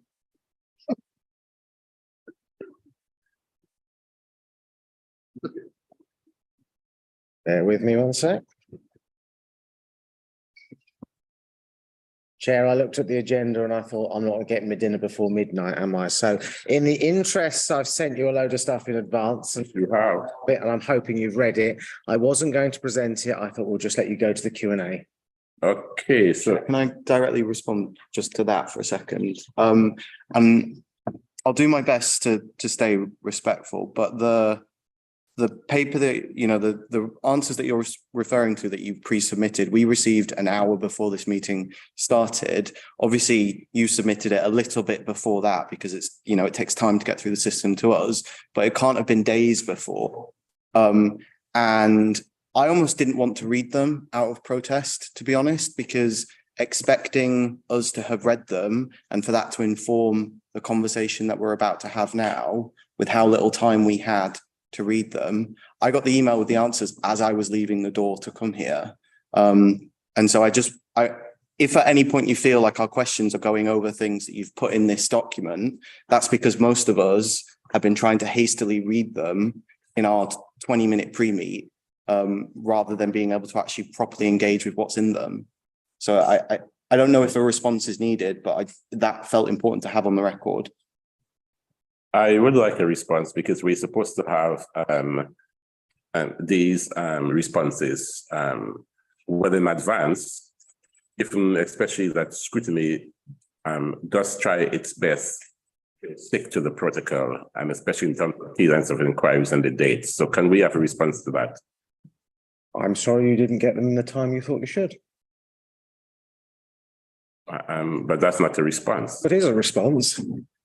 Okay, why? I don't like a response, but it is a response. Why didn't we get it in the time then? You asked for a Q&A looking at the whole of the department. We sent you a load of stuff in advance talking about the department. If you want to do a Q&A on my department, which is quite big, there's a lot of stuff in it. There were some specific questions which you've had through. The team are pulling them together. I think that's one of the nature of when you go for a very broad thing in a very broad area, is going to take time to pull stuff together. I would rather assumed you were going to be asking those questions verbally anyway. And if you go over them, I can cope with that and we can answer the questions. So, you know, it's always easier when you're looking at a specific area, when you're looking at something very broad and a very big department. I think that's the nature of the questions. But we could spend all evening arguing about that. We could move on to the questions you're asking, interested in.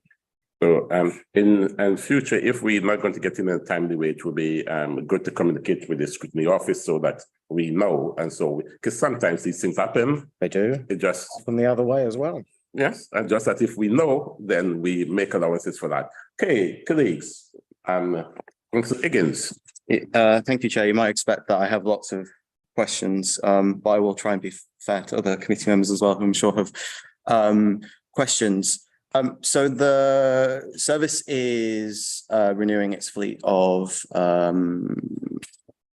trucks, waste collecting trucks. They're not electric. Why? David will come in and give you some of the technical details. We did look and test an electric one. The simple answer is the technology has not reached the point yet where they would be reliable for delivering a service. I suspect when we get to that point, we're probably looking at hydrogen. And I know, and Dave will be able to give you a bit more detail on the kind of technical spec on this. We double crew trucks, so we don't have one for recycling and one. So effectively, we're getting twice the use out of it. In terms of the recharging and the range and the kind of lifespan, we weren't convinced they were going to last long enough and be able to deliver a service without us having them break down. So, because the technology is still relatively new in terms of those kind of large vehicles. David, I don't know if you want to add anything on that. And the other challenge we face is the actual depot. So the infrastructure in the depot isn't suitable for charging that type of vehicle at the moment. So we're in the process of redeveloping the depot. We expect that to take about 5 years, and part of that specification is electrification of the whole fleet. Able to accommodate electrification of the whole fleet.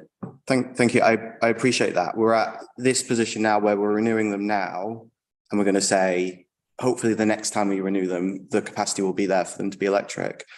I don't understand why it's only when we're renewing them now that we're thinking, oh, and now we need to refurb the depot. Why?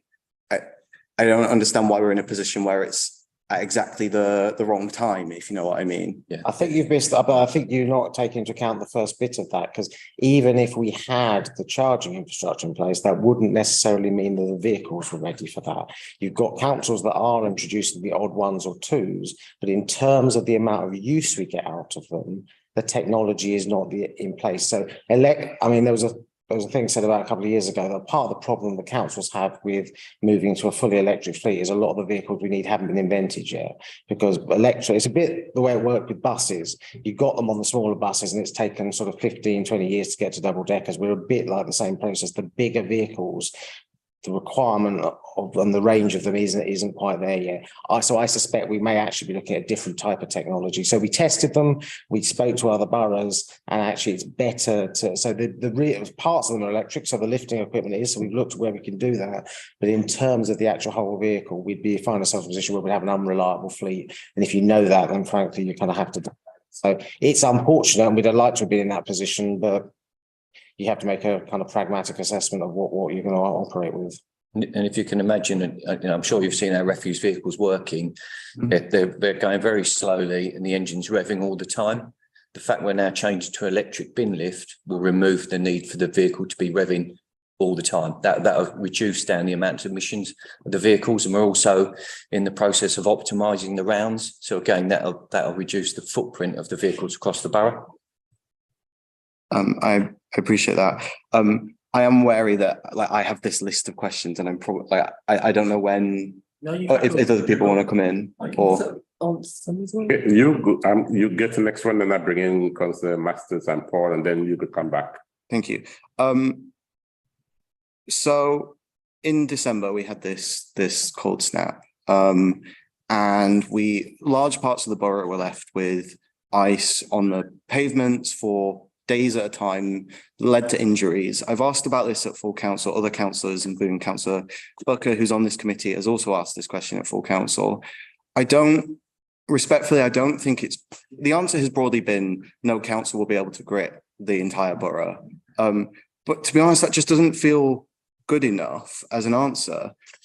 Lots of people were saying, where is the community provision? So if the council can't afford the staff to go out and do it, community groups might want to do it, but they need support from the council. Are we going to be looking at this to make sure that that doesn't happen again? So the answer you said I gave isn't the answer I actually gave, is it? Because I didn't just say in my answer to full council that there's no way we could just grip a whole borough. What I said in that answer was that there is no way you could grip a whole borough. We have 900 kilometres of pathways and cycleways. There is no borough, there is no council in the country that can grit every road and every pavement. It's just not practical. We actually someone did an assessment of how long it would take to do that if we pulled all the resources off. You're looking at 8 to 9 weeks. I mean, that's just not practical. What I also said in my answer, I did admit, it didn't work very well. The plan is out of date. So what I'd said was we're looking at that. And part of that is stuff you've alluded to there. We're looking at how we can do community involvement, looking at where we've got gaps in provision, because the policies of the council have changed, investing more in walking and cycling. We do need to change the focus of how we do the gritting. So that's one of the things we're looking at, what different types of technology we can use.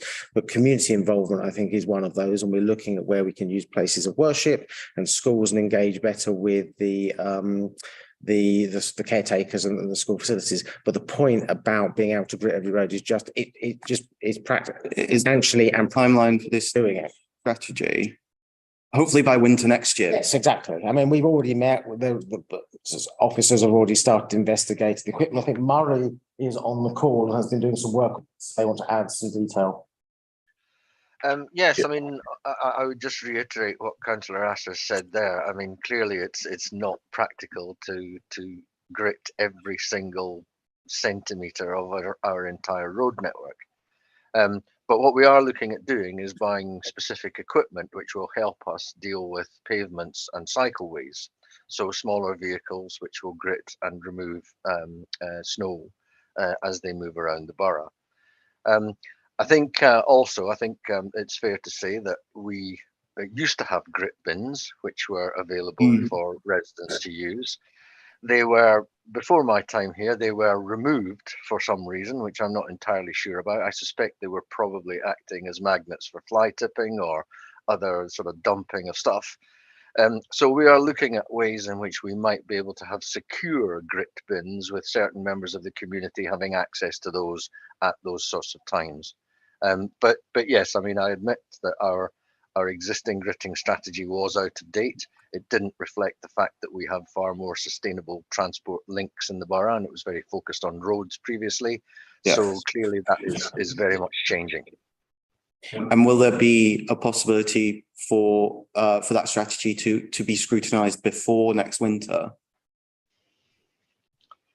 I mean, there's always that opportunity. I mean, it's Councillor Lee Parkway's committee that would look at it, but happy to discuss about doing that. One of the things I do want to do, and I think I put it in the answer to full council, and apologies if I didn't, is to look at, talk to ward councillors, but also community groups. And we have done some engagement on that to get some feedback. So Newham Cyclists, for example, have given us some feedback on what they think are key routes for cycling, because actually getting a bit of local knowledge on this was helpful. Just on the grit bins issue, Councillor Hudson's been here long enough and may ring a bell in his mind. I think part of the removal issue related to ASB in terms of problems around concealed weapons and that kind of thing, using them, because once you open, you can put stuff in. So if we were to do them, as Murray said, we want to do it in a secure way that they couldn't be misused. And there is a benefit to having them linked with specific organisations, because then those organisations can mobilise volunteers to make use of them at certain points of the year. So there is a benefit there to creating those links, and I hope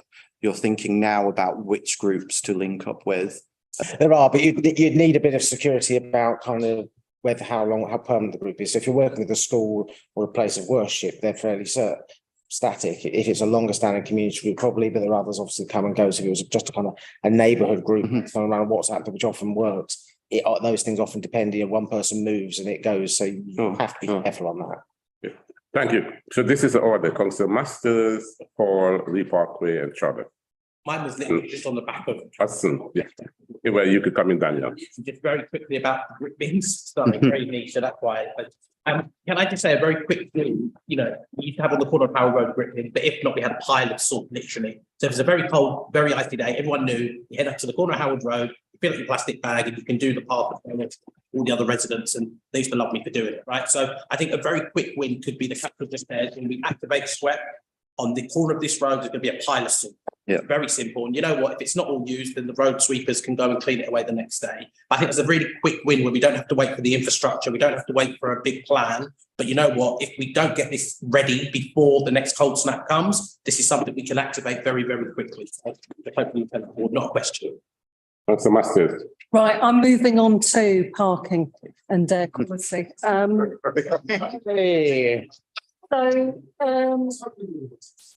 So an issue that keeps coming up, and I'm not getting anywhere with our casework system, is signs being graffitied over. Residents getting deeply frustrated that, you know, that's affecting parking on their streets.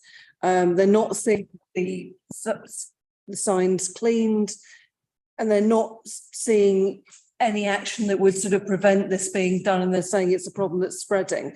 So I'm just wondering if there are any plans to actually combat that. Yes, I had a meeting with the parking team and with environment about this just a couple of weeks ago. It is something that is driving me nuts. We have so we are looking at this. I'm not going to tell you all of what we're doing because some of it is about trying to get it stopped. It's not just a new problem. There is a London-wide problem. We do have a particular problem here, and we've had some TikTok videos about encouraging people to do it. There are certainly some hot spots where it happens a lot. There are some which are opportunistic, and someone sprays it out because they think they get away with it, and you clean them, and it's fine. There are others, and certainly I've got examples in my own ward where we can clean them at midday, and they'll be sprayed out by 6 p.m. And we're starting to look at identify those hotspots. We've been talking to the ASB team about how we might tackle that. I think the interesting thing is given where we would have been last time we talked about parking is the amount of residents that are contacting us to complain about it because they actually feel the system is that they're being cheated by people, and actually now we're getting much more contribution from residents. I had one just today actually from a councillor who's been contacted by residents, so we're getting a lot of cooperation now from residents who are helping us spot this stuff. There hasn't been quick enough cleaning of this. That's being dealt with at the moment. The cleaning has been through RMS. We're looking at how that is dealt with. I am extremely dissatisfied with the speed that has been conveyed in very short terms in the meeting I had. I'm expecting that to turn around quite quickly. So when can we expect to see action? In terms of cleaning them, what I want everyone to do, and what councillors to do, is to log it, because I want to make sure we've got a proper record of it. And I would like people to, if it's not being cleaned promptly or not, is to tell me, because I want to stay on top of this. Okay, I'll send you a list of streets. In terms of those hot spots, I'm not going to talk about what we're looking at, but I would be happy in kind of future time to talk about what we've done and whether it worked. And then secondly, one more question. Of air quality, I'm just wondering, our residents have gone through the introduction of this emissions-based parking scheme. It feels like its impact's a bit clumsy, because I know when we've spoken, it's been about cars that have been taken off the road. Has any equalities impact assessment been done to look at who these people are who are suddenly not having cars, whether it's people who've got multiple cars and didn't really need those cars, or whether it's people who sort of really depended upon those vehicles who've been pushed out? I think I probably need to see if Murray has data on this at this point. Well, I'm afraid I don't actually. Parking is not my area of expertise.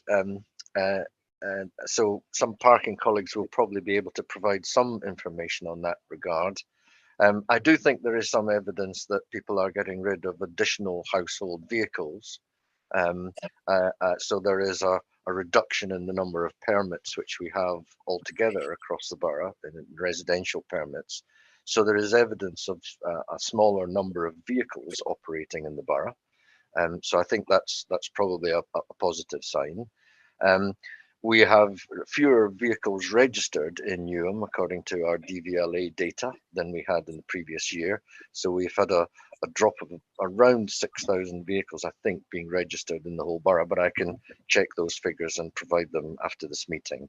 But in terms of some of the other sort of more fine-grained permit data and how potentially we have a transition of cars towards cleaner vehicles and cleaner models, my parking colleagues would need to provide that from their permit data. So yeah, it'd be really I'm afraid I useful don't to have get that, that and today. just whether there's been any impact on air quality, because as a resident who breathes our air day in, day out, I'm not sensing any great changes, but am I wrong? I believe you are wrong. So I saw something draft the other day, which I've asked for some details on. It looks like we have had a drop across the borough. I mean, it's still high. It's, you know, Newham, but the draft information I've seen. So the air quality is monitored in City, my department. I'm asking for the data on that, so we'll be happy to come back and kind of provide that, because I think there is some good news on that, and I think we start to see, because we, as Mario said, we did see the biggest drop in London of any borough of the number of registered vehicles, and we are looking at other measures to make it easier for people to kind of transition as well, because we're working with some car club. So a balance with people. Right. Unless it's on the back of this, and if it's the back, it has to be short and moving to cost of pause. It's on parking. It's on parking. I don't know, because we're talking about parking, so I have questions on parking. Yeah, I'll come back to that because it's not on the back of it, but parking. I just need to get everybody. Okay, sure. Okay. First of all, thank you for the presentation, and there's a lot of stuff in there. So my question is about residents having confidence in, let's call it, the assets and what you do for them. And on that one, there's a lot of good stuff we do, but we tell residents to go around and own their assets and own their space. For example, when they report stuff, there's an issue with reporting of stuff. You know, a resident will report a street lamp, and then they get a response saying, "Thank you very much, it's been fixed, case closed, street lamp's not working." And I think that what that does, it does undermine confidence in the good work you do. And I've had a couple of issues in Stratford where residents have contacted me about street safety, and I'm aware, like, I want to go and fix the thing myself, it's cheaper. So what can we do? I mean, there's a lot of good stuff we do, and what can we do to provide that confidence when a resident owns their space? You know, I'm going to report it, I want it fixed. And the other thing is, when we repair roads, which everybody likes if you're a car driver, we don't tell the resident. Often you walk up the door and you get a sign, right? And you think, oh God. But what we don't say to the resident in 4 weeks in advance, you know, you moaned about the pothole, we're going to come fix it. And then the next road's along, we don't tell them. So my question would be, how can we inform residents of what we're doing on their behalf? And when they engage with us, fix stuff, how can we have that dynamic relationship? Because there's a lot of good stuff in there, and it just takes a few things to undermine the goodwill and the effort you do. If I can take that backwards, so yes, I think it's one of the failings of the council is we're really bad at telling people when we do stuff. We're quite good at, and we end up kind of the bad news gets amplified because none of the good news. And I keep nagging and nagging and nagging at this. We have dedicated common support for my department because of the size of it. Ashley, who's run somewhat off his feet, but is this, and I'm particularly keen to get it out toward councils. I think actually you're a good conduit for actually advertising this stuff. I've started, you know, taking pictures myself when I go around and just kind of promoting it because I think that's a good way of doing it. So I think it's an entirely valid point. I think it's a long-standing failing of the council's ability to kind of not pick up on just, we do talk about the big things. There's lots of small stuff day to day that people really care about. We just don't talk about. Just say where you do it well from the Greenway, right? I think the way you guys have talked about the pollination scheme and has been completely different to what you've done in elsewhere. I don't know what you've done, but there is something different what you've done. That's the new comms support, but it also comes into, it's one of the bigger projects. What I'm trying to get done is that on a much smaller scale and actually getting office. And it's a local government problem because I've had it in other places. Actually, that small stuff, the kind of X road is being resurfaced or we're planting trees here, is actually just getting it so we can get it out to people and advertise it. Your earlier point, yes, we've had problems with, I mean, the app is a bought off the shelf thing. The current technology is dated. That is about to be upgraded and changed. And with that, upgrading the messaging So we did a load of changes when I took office because it used to be one answer for everything, which was it's done, which was whether it had been done or it was under review. So we changed that. That's become out of date quite quickly. The upgrade of the technology should pick up some of that. And if you don't see a change in 6 months, I'm sure you'll tell me. But on the point you also raised, which was aside on just on the issues you've had, that's been a bit of a common theme. We've had some problems with that. That is being addressed by the current management. And I'm expecting a report that will deal with those issues in the next couple of weeks. Thank you. To move on to Councillor Hudson. Yeah, mine's also about parking, and it's about the removal of the free parking permits, which is going to take place on the 1st of April. How is that going to be communicated to residents? Because there is a risk that a resident in April will try and log onto the system, find it's disappeared, and the first person they're going to get onto will be their local councillors to say, I can't access my free permits. What are you going to do about it? So what is the council going to do proactively to inform? You do know who uses free permits. So what is the council going to do proactively to inform those individuals that they will have to pay? Yeah, there's a split at the moment because if you own a vehicle, you pay for your permits, and if you don't have a car, you get free permits. We've changed it so it's an equal system. But what we so you're right in that we know who will use it because we know who's registered with the permit. I don't have I can get you an answer on that. So what I'll do is we'll look at what the Commons plan is. It's a question that can that be communicated? Yes, of course. So that what I'm saying is I don't have the detail on what the Commons plan is, but I will check on that detail and make sure the committee make sure there is something that is satisfactory, because the point you make is entirely right. We have to communicate it properly. Yes, for the benefit of Roger, can you repeat the question so he gets What it? the system, what's closing system? on the M permit system, from the 1st of April, for individuals who don't own a car, they no longer will get 33 permits per month. Thanks. And they will have to pay for them. Okay, And it's how that's going to be communicated. I know I'm a liberal with follow-up, but when time is tight, I go to the main questions for us. If time permitting, I come back and follow up, just because of the time. Yeah. Thank you, Chair. I'll be very quick.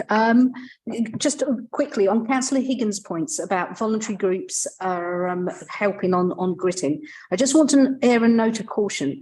Voluntary groups do come with costs. It's not free labour, and I would hope that the council doesn't take an approach where you just go out and think voluntary groups are literally going to pick it up, because it's not fair on them. So that's just a note of caution on that. And I'm sure you didn't mean it like that, Councillor. No. Right, toilets. I'm before you answer, to reassure you, we wouldn't use voluntary groups in that way. Glad to hear it. In the interest of fairness, the toilets now.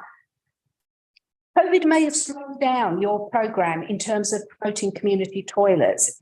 Looking at the data that you've got, we've not got that much. We've got great need in the borough. All the research at the moment is saying older people are staying indoors because they're reluctant to go out. Loads of issues that we all know. Are there any resources, or can we think creatively with our influence about influencing planners and developers to encourage more community toilets that are not only operational but also well kept, and that hopefully aren't too much of a strain on the council? Are there any plans for more community toilets? It's not something I've got plans for. It's something I'm very happy to engage with, and Councillor Wilson's still here. I think there's a crossover with that. I mean, he's still here. And in terms of the planning point, I mean, obviously we will take that with the planners as we raise things with them all the time, because actually we want to improve kind of some of that stuff with the planning issues around a number of issues. But I think that's a helpful point, because if we can get this stuff a bit included in new developments, that will help. Because we're in a position where we have very few public toilets left. The community toilet scheme. Seal money for it. Exactly. I think I've already got a number of claims on seal money as it is. I'm competing with myself for the money, but I think the point is well made, and we'll happily take that away and have a discussion. Thank you. We're happy to engage with people who've got ideas on it too. So that's something of community groups who might be interested in inputting into that discussion is something we're happy to pick up. Thank you. I mean, you have the floor. I would just like to pick up again on parking, because it's a lovely topic.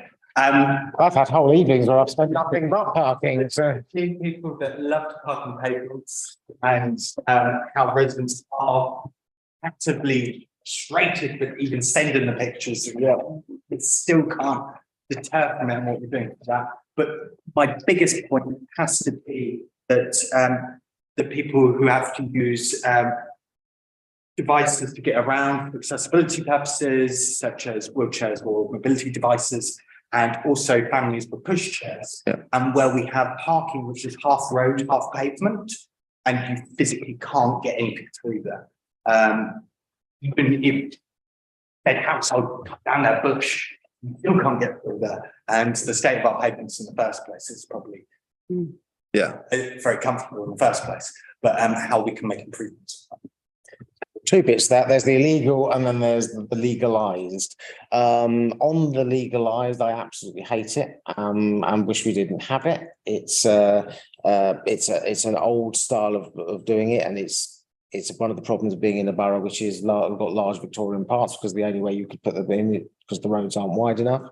It is a difficult one to tackle. It was something, was raised with me when we did the parking permits, but it's very hard to tell someone they're going to pay for their permit and tell them you're removing 50% of the parking on their street at the same time. That was probably a battle too far in terms of being able to go through that. We are looking. There's going to be a review of the RPZs, because lots of them are very old. You have to update them over time. Things change, developments come, travel patterns change, that kind of thing. That gives us an opportunity. And certainly where we've been doing low traffic neighbourhoods, where there's been a decline in the amount of parking, actually that gives you a scope to do that, because if there's less demand, it makes it easier. There are some places that's going to be difficult. Even Waltham Forest, who are streets ahead and years ahead on most people, still have it in elements because it's the nature of London. But the point you make about the accessibility is important. Illegal pavement parking is just an absolute nightmare. And our hands have been tied in stone. I think this is where I get into my anti-Eric Pickles rant, because had the government changed the way you enforce parking to stop camera enforcement, what you would do in difficult places is you could camera enforce, and then you can deploy your on-street wardens to places where it's easy to manage. So some of the roads, Romford Road is a perfect example. I probably couldn't employ enough people to manage that road. So we are looking at things. So the work we're doing on Romford Road on the active travel scheme around the segregated bike lane will actually help that, because it physically block places. We're doing some work at the moment around Maryland on looking, and Murray will be able to add this if people are interested, on how we block that. I did a visit to Maryland. It's extraordinary. Even where we block things off, people are using the entrances to the zebra crossings to get on. I mean, it is just dangerous driving. There was a lot of work done quite some time ago at decluttering pavements for all the points you make about accessibility. You rung that, please. But in the process of that, it's opened them up. And once the CCTV enforcement has gone, it makes it very difficult. We run I think we're on the 4th biggest parking service in London and the 5th highest issue of tickets in the country. And so it's not as if we're being slack on this, but we're still struggling. It is a challenge everywhere, but it's something we're going to try and find a way of cracking. We have 13 minutes more, and I could only do this with your cooperation. I'm going to bring in Councillor Lee Parkway, because you haven't come in yet.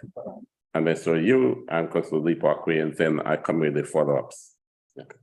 Yeah, my question is very quick. You spoke about the LTNs, and you also spoke about the repurposing of the LTZs. My question is more to Murray, actually, because Murray's expressed his desire to turn the whole of Newham into LTNs. That's going to be probably. Heard you, Murray. He heard you.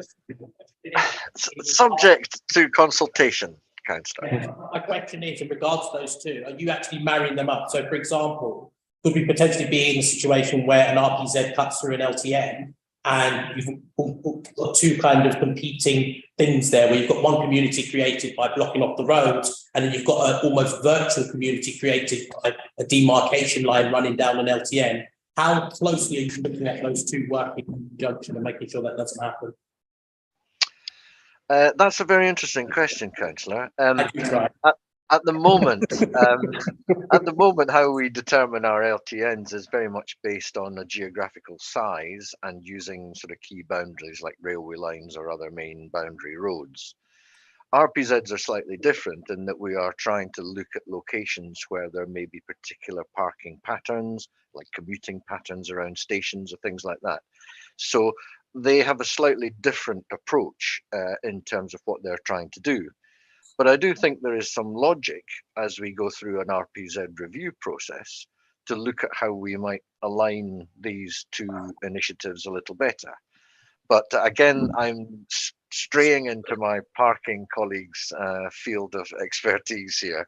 I can certainly talk to you until the cows come home about LTNs, but in terms of our RPZ reviews, I think Sarah Randall, our head of parking, can probably provide more detail to the committee on that. Thank you. Chair. Can I just ask for a note to be made of that, please? I do think it's quite an important thing, especially where it straddles two different parts. I think there's potential that could be missed. So can we just make a note of that? Can I just add a caveat to that, which I think would be helpful? In terms of LTNs, that's a much longer process because RPZ, you're reviewing the in that term. And actually, you should review them periodically anyway because the borough changes.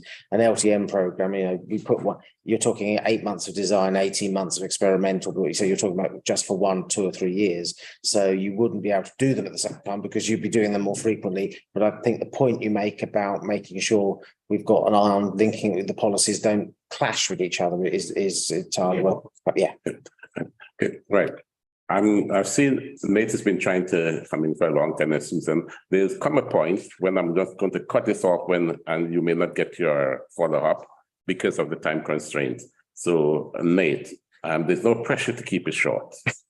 Thank you. So my question is going to be on parking. I would have liked to have asked a question about overflowing bins. I appreciate that there's some stuff in the pack about that. I would just like to put on record that the problem is really quite bad in Stratford Olympic Park, and we've talked about this before, and it is still bad. And it astounds me that we know about these events at the stadium and at other venues. That they're ticketed, we know they're going to happen, but we still can't deal with the problem when it happens.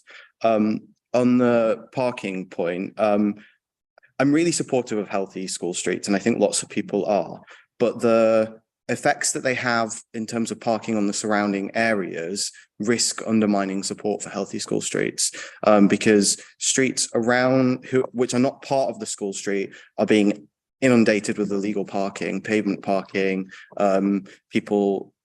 I've heard stories of kids being dropped off like an hour or two before the school starts to try and avoid the healthy school street as well. I appreciate that little bit is outside of your remit, possibly, but what is being done in an integrated approach to make sure that healthy school streets aren't just causing parking mayhem around in the area not covered by the school street? That's a very long one, Nate. No, I know, but it's important.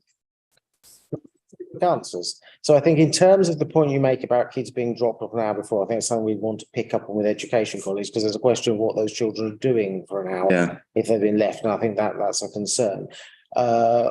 I suspect I know one of the schools you're talking about. Chobham Academy. Chobham, yeah. And Chobham was one of the reasons we did it, because that was been a nightmare for all time. And actually I've had some of the early ones, actually, we probably need to review again and look bigger. I think where you've got problems, because some of the later ones, and Councillor Masters on her ward, are much bigger in terms of the number of roads, and we learn from experience. So where that's a problem, we can extend the number of streets, because obviously it doesn't affect the residents because we give them exemption. So if that is a problem in a particular school in the area, let us know. Can we look at the Cheering Lane? Yeah. So we can back. So if you want to contact me about the specifics of your one, we'll happily look at that, because I don't want the scheme to undermined by people kind of misusing names. Mirabell Gardens, which is just next to the school, is horrible. That, if I could just jump in there, Chair, we are already looking at extending the Chobham Academy school street zone for that very reason, to extend to Mirabell Gardens to prevent that little loop that people are doing to drop their children off. That's wonderful news, and I'm sure you'll love to hear that. I would also like to talk about an LTN in that area. Okay, you have my email address, Councillor. Thank you, Murray. Thank you very much. I am afraid I would have to bring it to a close here because of the time, because I have other scrutiny business to conclude. Just getting warmed up. Okay. I've got 7 minutes. I'm looking at the time. Can I ask 2 very quick questions? Really quick. One question and one.